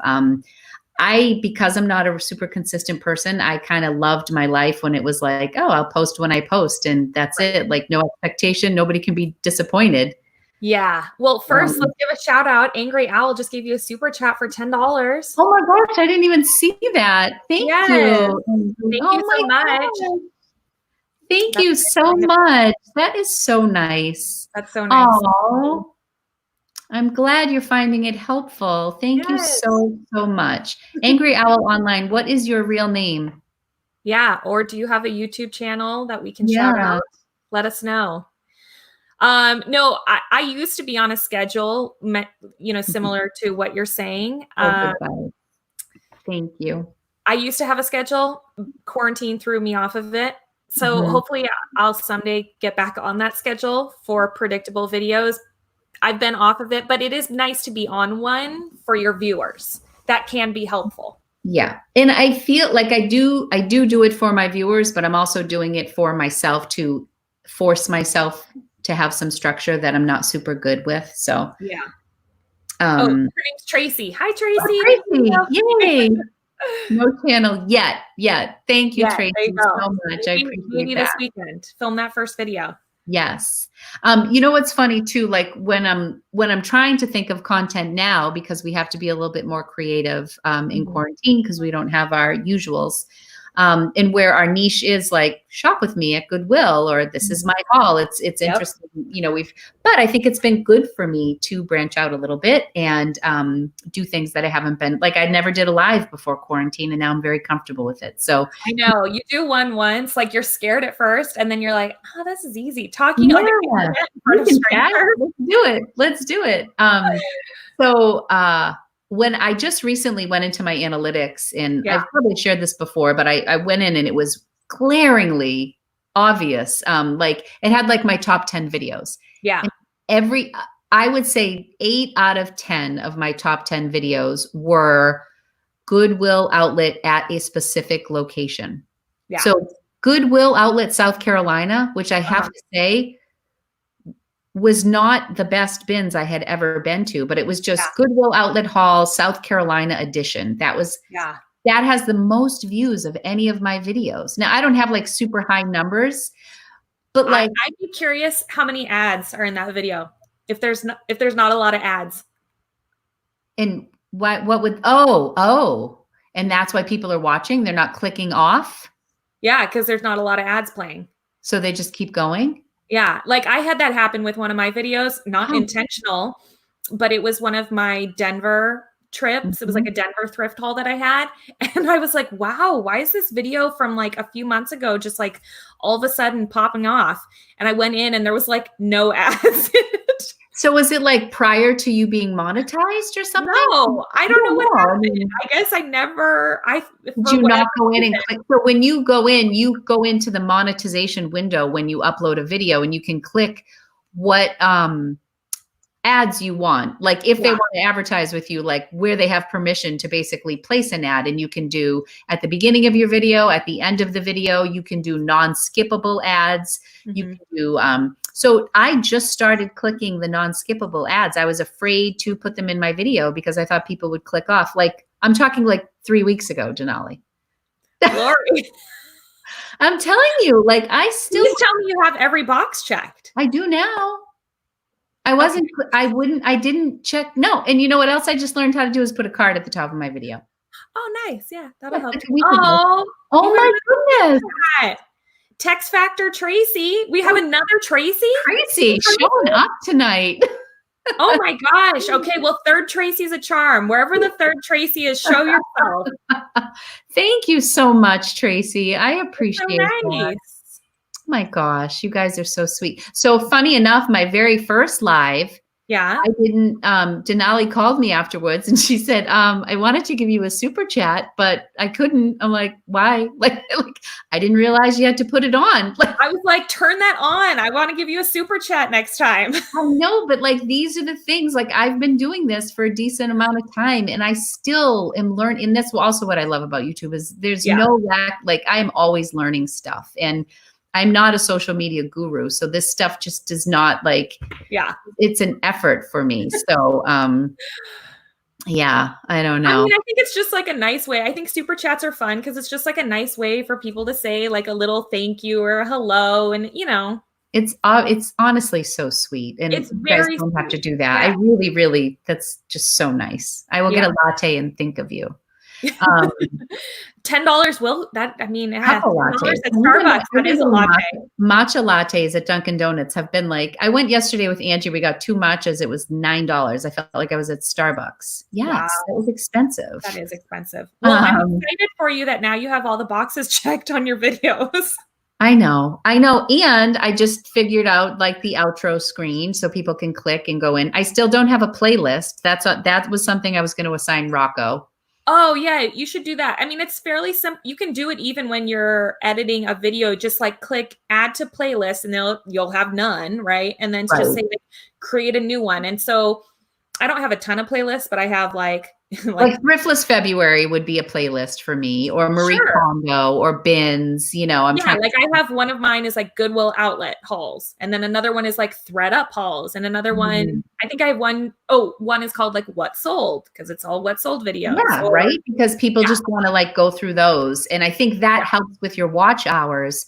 So if you're starting a channel, maybe don't wait a year and a half to figure out how to do an end screen and suggest other videos. I'm just saying, like, and make sure you click all your boxes. Oh, well, I mean, you have to get monetized first. But for your watch hours, I think watch hours, just for whatever reason, my 1,000 subscribers lined up with my 4,000 watch hours within a week. Wow, that's crazy. So it took like, I think it was 10 months before I got monetized, or 9 or 10 months. But, and I've said this before, I mean, I knew the 1,000, but I wasn't into the 4,000 hours. I didn't, like, I was striving for the 1,000 subscribers, but I wasn't. Daniela, seriously.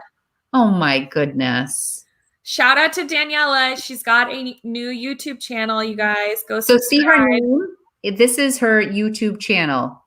So you need to go follow Daniela, and she does some great lifestyle stuff.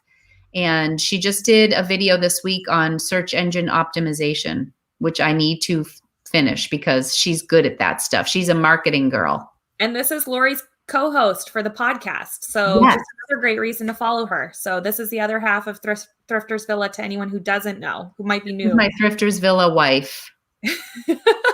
Yes. Yeah, but like you're saying, the 10 months, right? Like that's 10 months of basically doing unpaid work. And we're saying that even now the paid work doesn't pay that much. But I mean, so you really have to stick with it. And I think that's the part where people get discouraged, because to do something for 10 months where you're not seeing any return. Right. And that goes back to, you have to be doing it for yourself, and you have to, like, I'm kind of an editing nerd. Like, I really want to learn more about editing. I like it. And I enjoy this whole process. So for me, I just liked it. And it was a nice way for me to connect with people at this stage in my life. And, but you can't, it's one of those things, I don't think you can fake it. Like, if you're not happy on the screen, or, I mean, not happy, I mean, you just have to want to be there, and play to your strengths. I used to apologize for having chatty videos, long videos, but I think that's one of the reasons I got monetized, is because every haul was, I never paid attention to the rules. And I don't know if I still do. Like, everyone's like, oh, you shouldn't have videos longer than 20 minutes. You only have people's attention for 12 minutes. You need to do this. You need to do this. And it was almost like I was, ignorance is bliss. Like, I had no idea what the rules were. Same. Yeah. And the people who I watched were you and Savannah. I used to watch Savannah's like marathon hauls. Same with mine. Mine were marathons because I didn't know better. I don't know. It's almost like what I grew up on YouTube reselling. Like, that's what I watched. I would be disappointed when they would end after 20 minutes. Total. Yes. And I've had people say that. I don't think people actually like short hauls. People, despite, even if you look at the watch hours on them, and you'll still see that people are clicking out halfway through. They'll go back. I go back. Well, there's that. And then there's still that other half that's watching. So people will tell me and I do this with other people. I turn on a video and you're on in the background while I work. Mm-hmm. Yeah. So, I mean, so I've been trying to keep them under, like, whenever I'm at like 35 minutes, I'm like, you can get this to 29 minutes, Lori. I know you can. Like, so in my editing, I'm always like slicing like 0.2 of a second to try to get it under whatever the next bump down is. If I'm like above, if I'm like at 37 minutes, I'm like, well, it is what it is. But, I'm always trying to like shave it off so it's like a little bit lower. But then it's like I'm overthinking it sometimes. Then I'm over orchestrating it. And sometimes I feel like my most successful videos have been my rambling, unedited bins hauls by a lot. And so I need to get back to that. And I do like it. But it's not that I want to keep doing that just because those are my most watched. But I think it comes through that I love those videos too. Like, I love coming home with a good haul and sharing, right? Yeah, I agree with you. Yeah, no, I mean, that's how I started out, was with those long videos, and my videos have changed since then. But I think that, that's why people liked our channel, right? And I think that there's something to that. And I also think you have, I've been switching gears a little bit lately and watching more on content creators as opposed to reseller stuff. It's just like a stage I'm at right now. Yeah. And one of the things that you hear from all of these people, and I kind of knew this without, having it spelled out for me, but people are going to connect with you more than what you're talking about. Right. Mm-hmm. So like for me, my demographic, I was sharing this with Daniela about the podcast. We were on Leslie Tucker's channel last night. Yeah. For YouTube, if I go into my analytics, my age group, I don't know about for you, Denali, I don't know if it corresponds to our ages, but my age group is like 40 to 60. Mm-hmm. But on the podcast, it's like 28 to 38. It's like a decade younger on the podcast. So I probably have Daniela to thank for that, because she's a decade younger than I am. I can tell you my stats. I think it is predominantly my age group. Okay, let me tell you. So my largest bracket is 35 to 44, and I'm 36. See? And then my second largest is 25 to 34. And then my third largest is 45 to 54. And then after that, it then goes to 55 to 64. So my 45 to 54 is the highest. Okay. I'm 46. Yep. And then, it's like the decade, and then it's like just boom, just below with like the tower in the middle. Yeah. And that's, it's no mistake. It's no coincidence. And then, but I do find it interesting that having a youngin next to me, Daniela, for my podcast. Right. And I just think the podcast community is a little bit younger. Yeah. Yeah, that could be it. I mean, I talked about this with my friends Tiffany and Hugo, and I was saying to them that I was like, I bet you guys have a larger male audience than I do, because there's Hugo, like there's Tiffany, but then there's Hugo. So it adds like that. And yeah, they did. They had a larger male audience. Yeah. Because there's a guy there. It's interesting. Sure. Of course. Right. Because people will watch you if they feel like there's something relatable. Mm-hmm. Exactly. So that's why you end up with people. You are young, Daniela. 33 is young. 33 is young. I'd give my right arm to be 33. I don't know though, because 33, wouldn't you have had young children then? Do you want to have true. That's a lot more work. Mm-hmm. Hope is 35 on Sunday. Yes, happy birthday, Hope. Blake is singing to her tomorrow night on Saturday Night Live. Oh, yes. Maybe I'll get a little toe also. A little toe action. I don't know how I feel about that. Did you watch that part where I did not watch last week, but the week before I watched, and what was cracking me up the most was you, because you kept going like this with your thumb. Like, I don't know what you were doing. How'd you? Yes. And I was like, oh, oh my God, Laura, you should just fast forward to whenever it happens, but Blake showed his feet on the live. Oh, I missed it. It was like so hilarious. Like I felt like I was going to start crying, laughing. It was like the stories were blowing up and like, oh my God. I was like, how did I miss that? Because I always watch, it was kind of a gem of an episode. I won't lie. We just said no more toes or feet. All right. We won't do that. I know. Saturday Night Live. Toes and feet are like probably, I think, like the grossest things in my opinion. Like whenever I see, this is just my own personal thing, but like on Instagram, when people like take that photo looking down of like a package stack, but then their feet are in it, I'm like, could you not? Like, could you get the toes out of the Maybe because I have bad feet. I always say I have like Fred Flintstone feet. They're like fat and flat. Yeah, well, I mean, you're Italian. I'm Italian. I don't feel like Italians have the best looking feet. I definitely don't. I mean, the proof is you can go look, if you go to Italy and you walk around to all the museums, look at all the statues, look at all their feet. It's not cute toes. We don't have cute toes. Okay. Yeah. Well, all right. I don't feel like Italians are known for having good looking toes or feet for that matter. So we have other great features. It's just our feet. Right. We have beautiful hair, right? Maybe too much of it sometimes. But we're not known for our feet. So we have bunions. Yes, we do. I'm not going to show you my feet and we won't go off on feet, but all right. Daniela is also Italian. She's saying we do have bad feet. But listen, for the right super chat, Lori will show her feet. I don't know that I will. So now we have to circle back to no mani-pedi. Like my toes yeah. I know my feet are so bad right now. It would take a lot for me to show my feet. Oh my God. Because I just feel like I'm like, oh, that's on the internet now. Can't be This undone. is the best, Susan. That's why Italian shoes are so great. Right, because they're meant to cover our ugly feet. That's the thing. If you're Italian and you have ugly feet, give this video a thumbs up. You understand. there's the call to action there. So and if you're Irish or Dutch and you have pretty feet, you can do it. I know. I don't know what like group of people has the good looking feet, but I just know that it's not the Italians. So okay, that is too funny. So people connect. So see, despite the fact that we're talking about feet, we still have people here. That's not for the foot conversation. I don't know. Maybe the algorithm will hear us talking about it and it's going to boost us. Oh That's actually, again, what happened with our live is we kept talking about Mercari and we think that the algorithm was like boosting us because Mercari's been like advertising so heavy. Should we talk about Mercari? Because I know. Just like you're going to have to do all the talking because I don't do it. Oh, you don't list there at all? Mm-mm. Yeah. I mean, it's worth, yes, it's absolutely 110% worth listing on.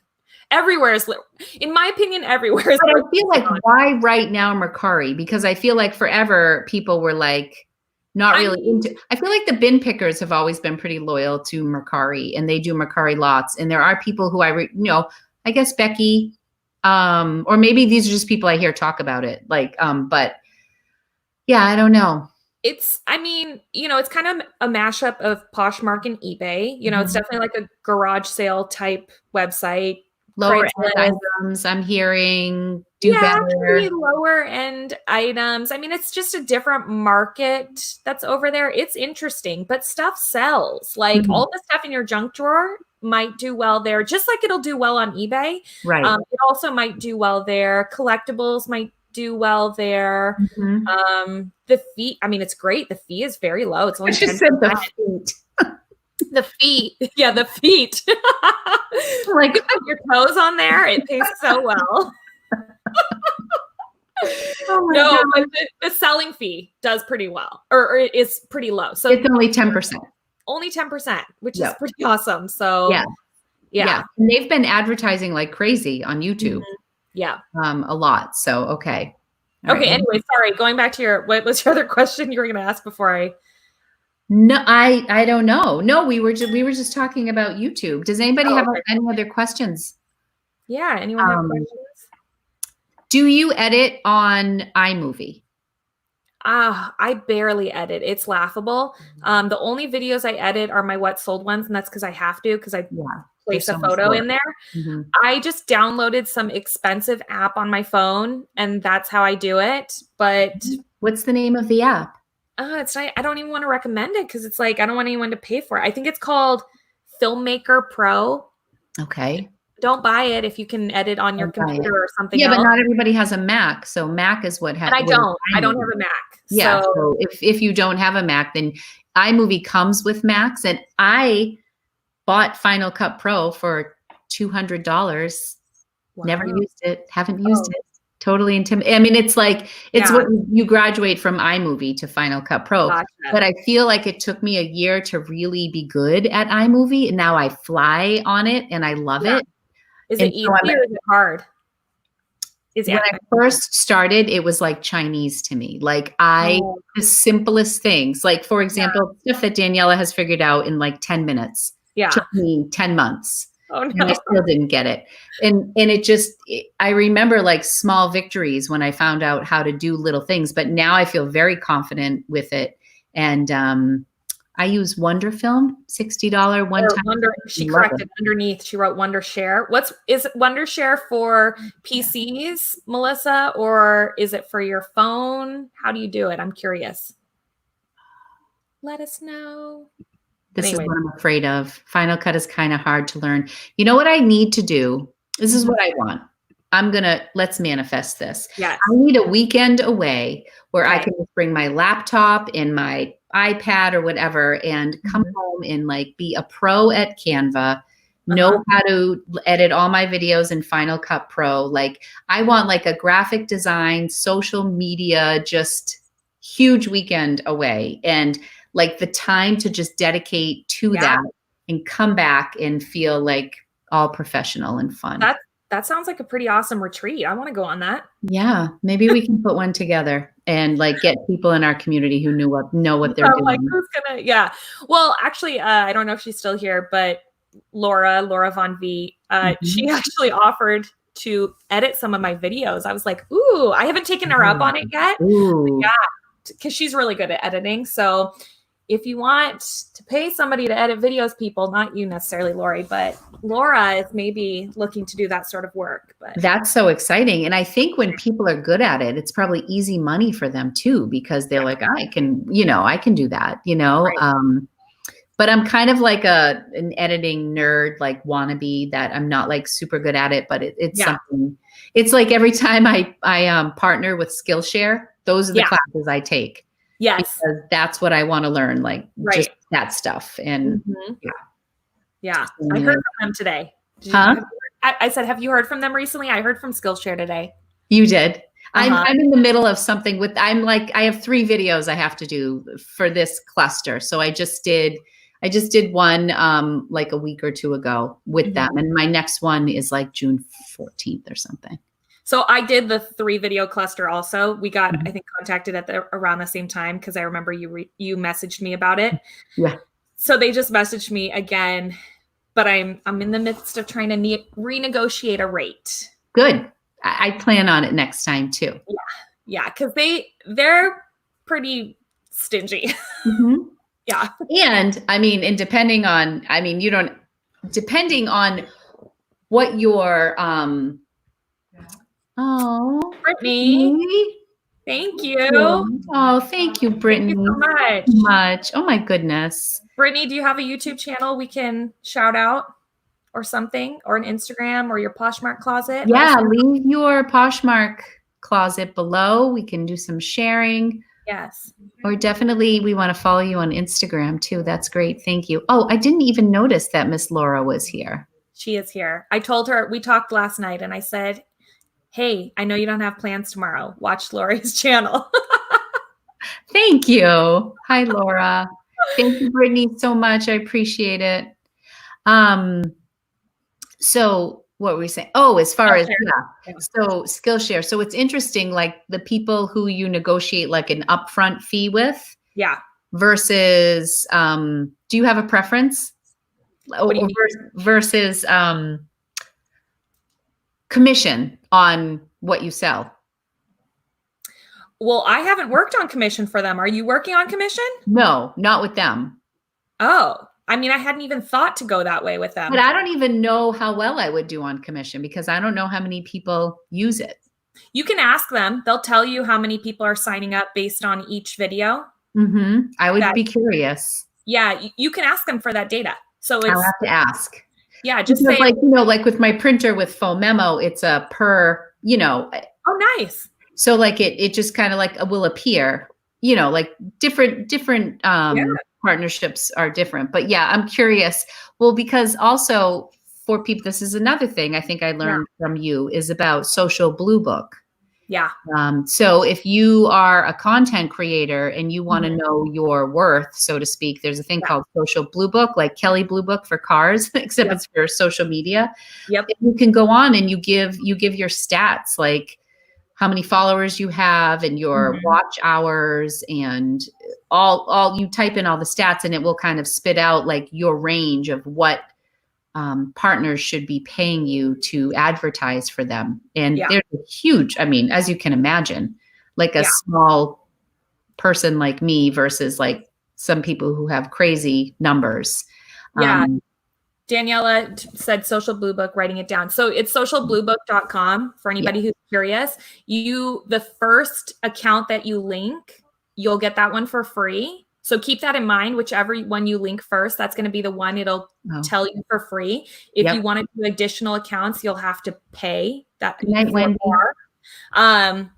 But for instance, for your YouTube channel, you can link it and it'll tell you like 4 different ways. It'll tell you like if you were to do a dedicated video for a company, for instance, like Lori did one. I'm like, you're over here for Faux Memo or for Memo. Yeah, like the whole video was. So it would tell you a rate for how much you should be charging for a whole video. It'll also tell you how much you should charge for a mention. Shout out or different things. But if you prefer, if you have like a bigger Instagram following and you want to do it for Instagram, again, it will do the same sort of thing. It will tell you what you should charge your rates for like an Instagram story or an Instagram post or whatever. Yeah, it is pretty interesting to see, and then to see kind of where I've been falling with different brands. And honestly, Fomemo was my first brand partnership, and they were really good with me because I had no idea, and it actually, it worked out. I think they were fair, and given the fact that I had never done one before. And they had reached out to me, and honestly, I would have loved to have done a partnership with them. The only reason I didn't is because I had just purchased a Rollo. And I think I had filmed a video of me talking about how much I love it. Unpaid, of course.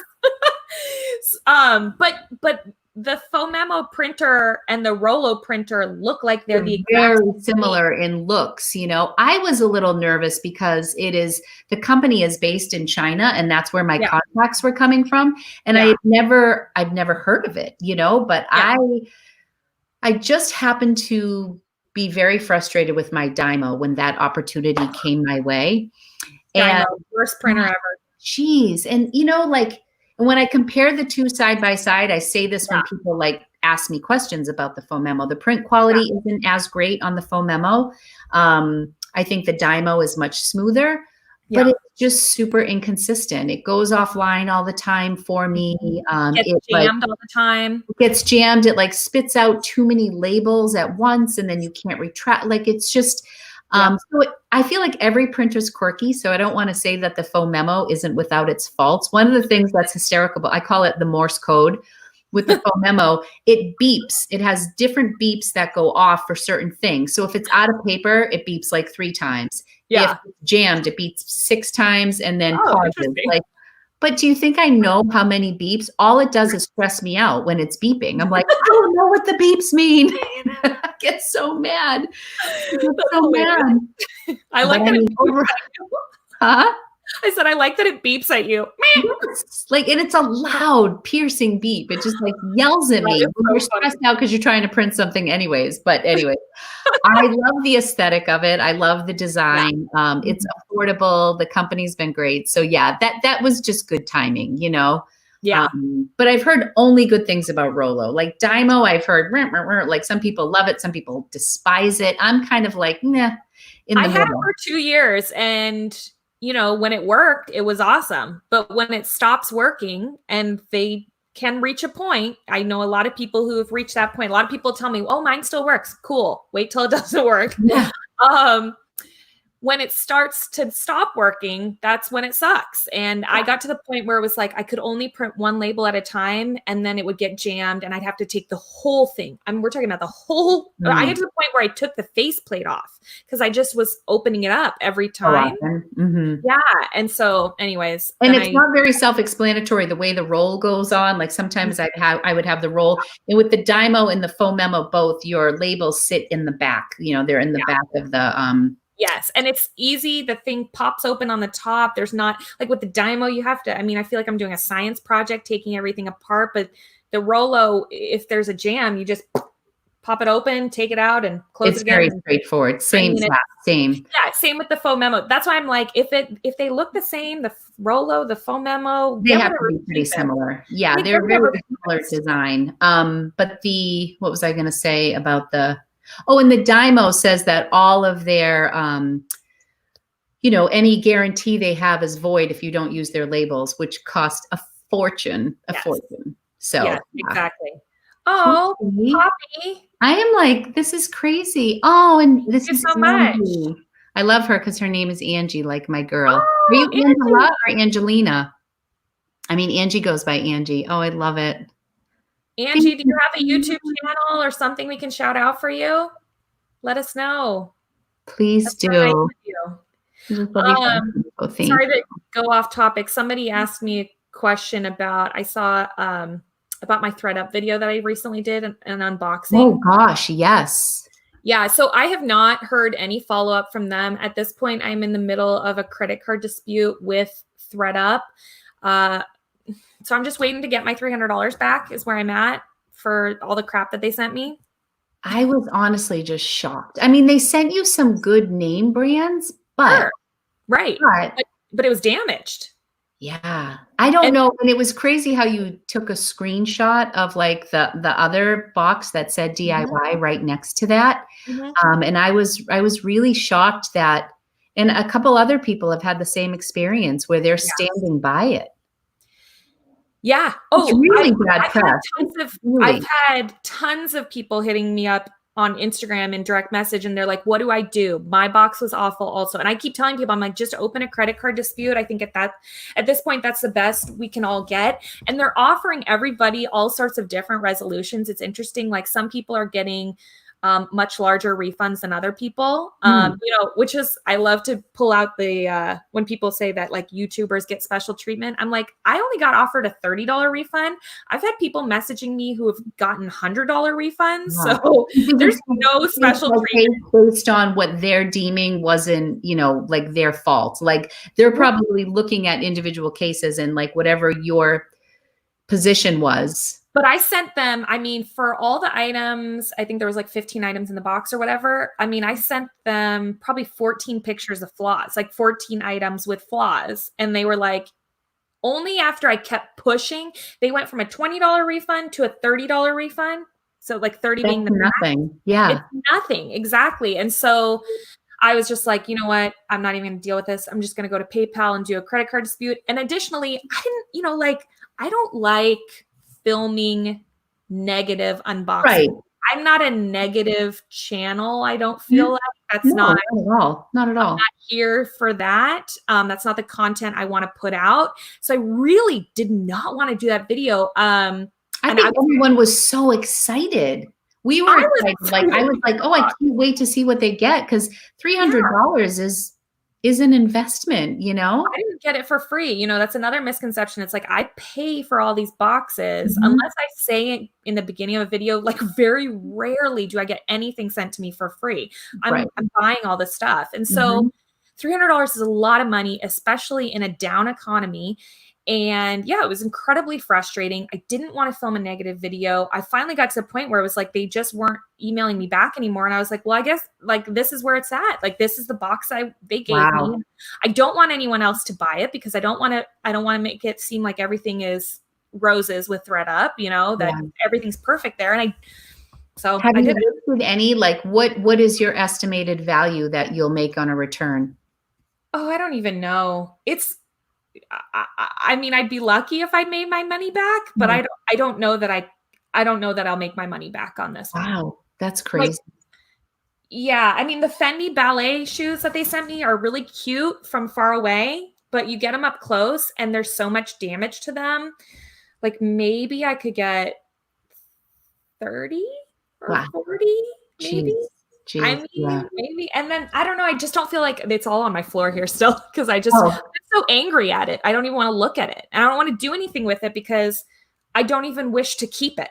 But then I was shocked because at the end of your video, you said, I ordered another one. Oh, I have it. It's downstairs. I popped it open. She didn't order another $300 one. You ordered DIY. Yeah. So when I went on the website, because I went and I clicked on the rescues and to my surprise, because they're never available, I see a designer DIY box available next to the $300 one, which was shaded out. So clearly showing that timing. Yeah. I don't know how I did either. It almost seemed a little too weird. So get this. So I order the box because I'm like, okay, let me do that because now I'm going to compare the two. Yeah. I order the box. Laura, I've never gotten a box so quickly. It came probably in like 4 or 5 days. And generally they take like the $90 one. You're saying, yeah, but generally they take like 2 to 3 weeks. Anybody who has a follow-up to your dispute. What? You're saying after you complained. Yeah. And then you went on and then you ordered the $90 one. So, and you peeked in, is it good? But also the little conspiracy I'm saying that is like, it was a little strange that it's like that I logged on and there was one available and that it shipped, like I got it in an crazy fast amount of time, like 4 days. Generally, they take me 2 to 3 weeks to get. You definitely got bumped up. Yeah, I don't know what Maybe it was. Temporarily, but I mean, you definitely got their attention. I'm curious to see how it is. I hope it's good. You deserve a good box after that. Well, it's about on par with the other stuff. I peeked in, and the stuff, I haven't looked at it in depth. It's not amazing, but it's like, it looks like the other one, which I paid right 2 to 3 times the price. Triple the amount, right? Yes, exactly. Crazy. So well, I look forward to seeing that video, and I hope it's better. And I'm sorry that it was. And I hope that's the last one that I have to do that's negative, because I really don't like doing negative content like this. No. I mean, people order them because they get excited to do an unboxing. People love watching. It's exciting. I want to sell it. Yeah, you want to sell it. You want to be excited about the stuff. And exactly. You have had a run with some good ones. I have shared this before. I've never done a ThredUp unboxing. And I said, can I even be a reseller? However, I posted whatever video I posted on Wednesday about retail arbitrage. And one of the first comments, someone just wrote, they're selling designer bags on ThredUp right now. Like someone wrote in my comments. Somebody left me that comment also, Lori. Oh, well, the same one. Her part. So I went and bought one, and then Hope from Rags to Riches, she got one too. Okay. And I was like, oh my gosh, that's the first one. And I had like a $32 credit, so it cost $56. And we'll see how it is. In the meantime, I have handbags that I should be listing that I haven't listed, but that's not as much fun. So I know. Yeah, I'm excited to get that. I've never done. I mean, I love a good unboxing. You know, I love a grab bag, a mystery bag, any sort of stuff. Absolutely. I mean, you hope that it's going to be good. They're not sending you crap, overpriced crap. So I know. Well, we'll see. Hopefully you shook them up a little bit, Denali, and then they'll be sending good stuff to I us. hope they just don't sell that one. Frankly, it shouldn't be sold on the website. Yeah, or just call it a DIY and make it a little cheaper. You know. I mean, the thing is that thanks or not thanks, unfortunately, to YouTubers like myself and other people who've unboxed these and said, hey, that they've been really good and they're worth buying. I think they got a little big-headed. And they've raised the price on the box. It used to be $60, then it went to $70, $80. Now it's like $90 or whatever. Then they have the gall to put out this $300 box, which is not even great. So hopefully they got a little bit of a reality check by the exact same people who blew them up. Yeah, it's crazy that they would allow for the bad press like multiple times. I mean, it's good in one respect because as a YouTuber, like, as you say, like you pay for it, you don't get special treatment. It's good for your audience to know that you're not getting special treatment. But on the same token, you would think that ThredUp would just have a little bit of a conscience when they're putting these boxes together for people. But hey, we are at 178 people, and we were also at 2 hours and 1 minute and 39 seconds. So we should probably call it a night. I know this has been really, I always like gear up for lives, and then I'm fascinated by how fast they go by. I know it goes really quick. But I hope we covered the ground for everyone. Oh my gosh, Denali, it was such a fun. Thank you for being here. Yeah, it was a lot of fun, and thanks for everyone in the chat and all the thumbs up. Super chats, everybody. That was crazy. That was so nice of everyone, and I really appreciate you guys being here tonight. And yeah, we will check in again. Everybody tune in to Denali's. Who's hosting tomorrow night? I'm hosting. Perfect. Yeah, so if you kind of liked me tonight, it'll be me, but without Lori tomorrow. Sorry, Lori. All right. But Lori's gone live on my channel, so go check out that video.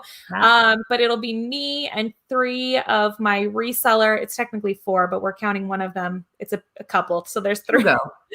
2 go. It's 3 of my reseller friends. We go live every Saturday night, at least while quarantine's going on, and we just have fun and act silly. Sometimes we talk a little trash about the platforms we sell on. Sometimes we're positive about them. It just depends on our mood. So anything goes on Saturday night. Anything goes, gets a little crazy. So it's really, really fun. And that is at 9 p.m. Eastern. 9 p.m. Eastern, 6 p.m. Pacific. Yeah. So definitely tune in and say hello to Denali. And I actually listed as many of your platforms as I could think of. I think that I need to add, if you don't follow Denali on Flip the Script, she also has a phenomenal podcast that we love to. Which Lori was on. Yes. Yeah, you can listen to my episode.